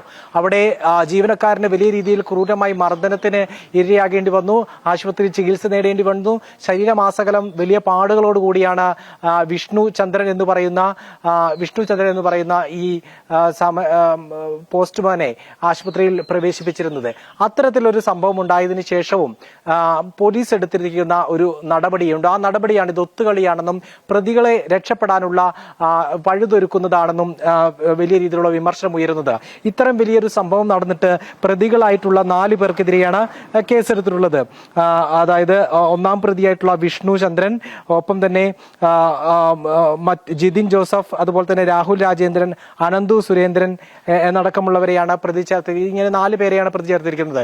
ഇവർക്കെതിരെ ചുമത്തിയിരിക്കുന്ന വകുപ്പുകളാണ് BNS-ലെ 296B, 115, 2, 3, 5 എന്നീ വകുപ്പുകളാണ്.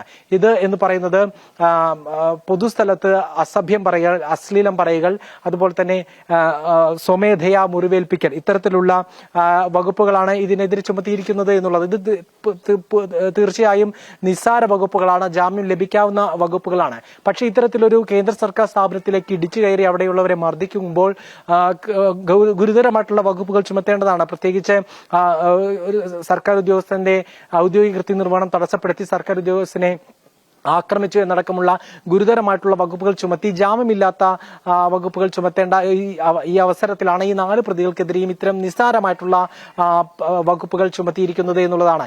ഇത് പ്രതികളെ രക്ഷപ്പെടാനുള്ള പഴുതൊരുക്കുന്നതും ഒപ്പം തന്നെ ഇടത് അനുഭാവികളായിട്ടുള്ള പ്രതികൾക്ക് അനുഭാവപൂർവ്വം പ്രകടിപ്പിച്ചുകൊണ്ടുള്ള ഒരു പോലീസിന്റെ ഒരു ഒത്തുകളിയാണ് ഇത്തരത്തിലുള്ള നടപടി എന്നാണ് വലിയ രീതിയിലുള്ള വിമർശനം ഉയരുന്നത്.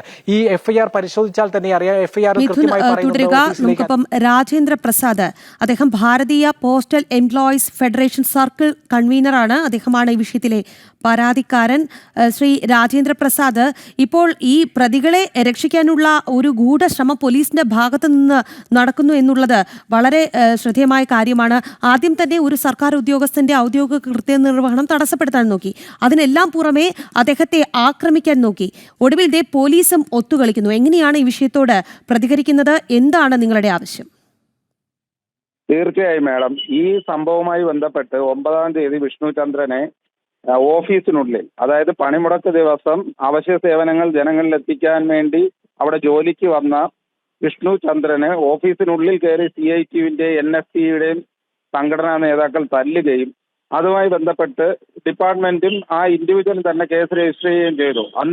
അതിന് തൊട്ടടുത്ത ദിവസം വൈകുന്നേരം ഭാരതീയ പോസ്റ്റൽ എംപ്ലോയീസ് ഫെഡറേഷൻ ചങ്ങനാശ്ശേരിയിൽ BMSമായി ചേർന്നൊരു പ്രതിഷേധ ധർണയും ഞങ്ങൾ നടത്തിയിരുന്നു. അതിലും ഞങ്ങൾ ആവശ്യപ്പെട്ടത് ജാമ്യം ലഭിക്കാത്ത വകുപ്പുകൾ, അതായത് ഒരു സർക്കാർ ഓഫീസിനുള്ളിൽ കയറി അവിടെ ജോലി ചെയ്തുകൊണ്ടിരിക്കുന്ന ഒരു ഉദ്യോഗസ്ഥനെ ഉപദ്രവിക്കുകയാണെങ്കിൽ BNSലെ 221 പോലുള്ള വകുപ്പുകൾ, അതായത് ഔദ്യോഗിക കൃത്യനിർവഹണം തടസ്സപ്പെടുത്തുന്ന നോൺ ബെയിലബിൾ ആയിട്ടുള്ള ഒഫൻസ് ആണ്. ആ ഒഫൻസ് അവർ ഈ കുറ്റവാളികൾക്കെതിരെ ചുമത്തണമെന്നും കർശനമായി അവരെ അറസ്റ്റ് ചെയ്ത് മറ്റു നടപടിക്രമങ്ങൾ സ്വീകരിക്കണമെന്നും ഞങ്ങൾ ആവശ്യപ്പെട്ടിരുന്നു. ഇതേ സമയം ഇടുക്കിയിൽ പോസ്റ്റ് ഓഫീസിലും ഇങ്ങനെ ഒരു സംഭവം ഉണ്ടായി. അവിടെ പോലീസ് നോൺ വെയിലബിൾ ആയിട്ട് ഒഫൻസ് ഇടുകയും പ്രതികളെ അറസ്റ്റ് ചെയ്ത് അവർക്ക് കോടതി ജാമ്യം നിഷേധിക്കുന്ന ഒരു സാഹചര്യമാണ്. എന്നാൽ സിമിലർ ഒഫൻസ് നടന്ന ചങ്ങനാശ്ശേരിയിൽ പോലീസ് ഈ പറഞ്ഞ വകുപ്പുകളൊന്നും ചേർത്തിട്ടില്ല. ഞാൻ SHO ചങ്ങനാശ്ശേരിയുമായി ഫോണിൽ സംസാരിച്ചിരുന്നു. അദ്ദേഹം അപ്പോൾ FIR ആൾട്ടർ ചെയ്യാമെന്ന് എനിക്ക് ഉറപ്പും നൽകിയതാണ് ഇക്കാര്യങ്ങൾ ചൂണ്ടിക്കാണിച്ചിട്ടും. എന്നിട്ടും പരാതിക്കാരൻ വിഷ്ണു ചന്ദ്രൻ ചങ്ങനാശ്ശേരി പോലീസ് സ്റ്റേഷനിലെത്തിയപ്പോൾ FIRന്റെ കോപ്പി പോലും നൽകാൻ പോലീസുകാർ തയ്യാറായില്ല. ഇതിൽ നിന്നാണ് ഞങ്ങൾക്കൊരു സംശയം ഉണർന്നത്, ഈ കേസ് അട്ടിമറിക്കാനുള്ള ഒരു ശ്രമം നടക്കുന്നുണ്ടോ എന്ന്. ഇത് തികച്ചും പ്രതിഷേധാർഹമാണ്. ജോലി ചെയ്യാനുള്ള അവകാശം, സമരം ചെയ്യാനുള്ള അവകാശം മറ്റുള്ളവർക്കുള്ളതുപോലെ തന്നെ ജോലി ചെയ്യാനുള്ള അവകാശം വിഷ്ണു ചന്ദ്രനുമുണ്ട്. വിഷ്ണു ചന്ദ്രന്റെ ആ അവകാശത്തെ ഹനിച്ച അല്ലെങ്കിൽ അദ്ദേഹത്തിനെ ഫിസിക്കലി അറ്റാക്ക് ചെയ്ത ഇവർക്കെതിരെ ജാമ്യമില്ലാ വകുപ്പ് ചുമത്തി കേസെടുക്കണമെന്നും ഇവരെ അറസ്റ്റ് ചെയ്യണമെന്നുമാണ് ഭാരതീയ പോസ്റ്റൽ എംപ്ലോയീസ് ഫെഡറേഷൻ ആവശ്യപ്പെടാനുള്ളത്. ശരി, ശ്രീ രാജേന്ദ്ര പ്രസാദ്. മിഥുൻ നമുക്കൊപ്പം തുടരുന്നുണ്ട്. മിഥുൻ, അദ്ദേഹം പറഞ്ഞത് ശ്രദ്ധിച്ചു കാണും. എത്രയും വേഗം പ്രതികളെ അറസ്റ്റ് ചെയ്ത് ജയിലിൽ അടയ്ക്കണം എന്നുള്ളത് തന്നെയാണ് അവരുടെ ആവശ്യം. പോലീസുമായൊക്കെ സംസാരിച്ചിരുന്നു, പക്ഷേ കൃത്യമായ നടപടി ഉണ്ടാകുമെന്ന് ഫോണിൽ പറഞ്ഞിരുന്നു. എന്നാൽ ആ നടപടിയൊന്നും പ്രാബല്യത്തിലാകുന്നില്ല എന്നുള്ളതാണ്. തന്നെ പറയുന്നുണ്ട് എത്രത്തോളം ക്രൂരമായിട്ടുള്ള തീർച്ചയായിട്ടും ഈ FIRൽ തന്നെ പറയുന്നുണ്ട് എത്രത്തോളം ക്രൂരമായിട്ടുള്ള അക്രമമാണ് വിഷ്ണു ചന്ദ്രൻ എന്ന പോസ്റ്റ് ഓഫീസ് ജീവനക്കാരൻ നേരിടേണ്ടി വന്നത് എന്നുള്ളത്. നെഞ്ചിൽ ചവിട്ടുകയാണ് ഒന്നാം പ്രതി ചെയ്തത്. പിന്നീടുള്ള 3 പ്രതികളും ചേർന്ന ഇയാളുടെ മുഖത്തും തലയ്ക്കും പ്രഹരമേൽപ്പിക്കുകയായിരുന്നു, അടിക്കുകയായിരുന്നു. ഇതിനെ തുടർന്ന് വലിയ രീതിയിലുള്ള ദേഹാസ്വാസ്ഥ്യമെല്ലാം അദ്ദേഹത്തിന് അനുഭവപ്പെടേണ്ടി വന്നു. ഇത്തരത്തിൽ ഗുരുതരമായിട്ടുള്ള കുറ്റകൃത്യം നടന്നിട്ടും FIRൽ പോലും അത്തരത്തിലുള്ള പരാമർശങ്ങൾ ഉണ്ടായിട്ടും ദുർബലമായിട്ടുള്ള വകുപ്പുകൾ ചുമത്തിയതിനെതിരെയാണ് ഇപ്പോൾ വലിയ രീതിയിലുള്ള വിമർശനം ഉയർന്നു വന്നിരിക്കുന്നത്. ഇപ്പോൾ ഇതിന്റെ അടിസ്ഥാനത്തിൽ കൃത്യമായിട്ടുള്ള പരാതി FIR പരിഷ്കരിക്കണമെന്നും അതുപോലെ തന്നെ മിഥുൻ, പണിമുടക്ക് ദിവസം നടന്ന ഒരു സർക്കാർ ഉദ്യോഗസ്ഥന് നേരെ ഉണ്ടായ അതിക്രമത്തെക്കുറിച്ചുള്ള വാർത്തയാണ് മിഥുൻ പങ്കുവച്ചത്. പോലീസ് ഈ വിഷയത്തിൽ ഒത്തുകളിക്കുന്നു, കൃത്യമായ നടപടി എടുക്കുന്നില്ല. കുറ്റക്കാർക്കെതിരെ കൃത്യമായ നടപടി ആവശ്യപ്പെടുകയാണ് ഉദ്യോഗസ്ഥരടക്കമുള്ളവർ.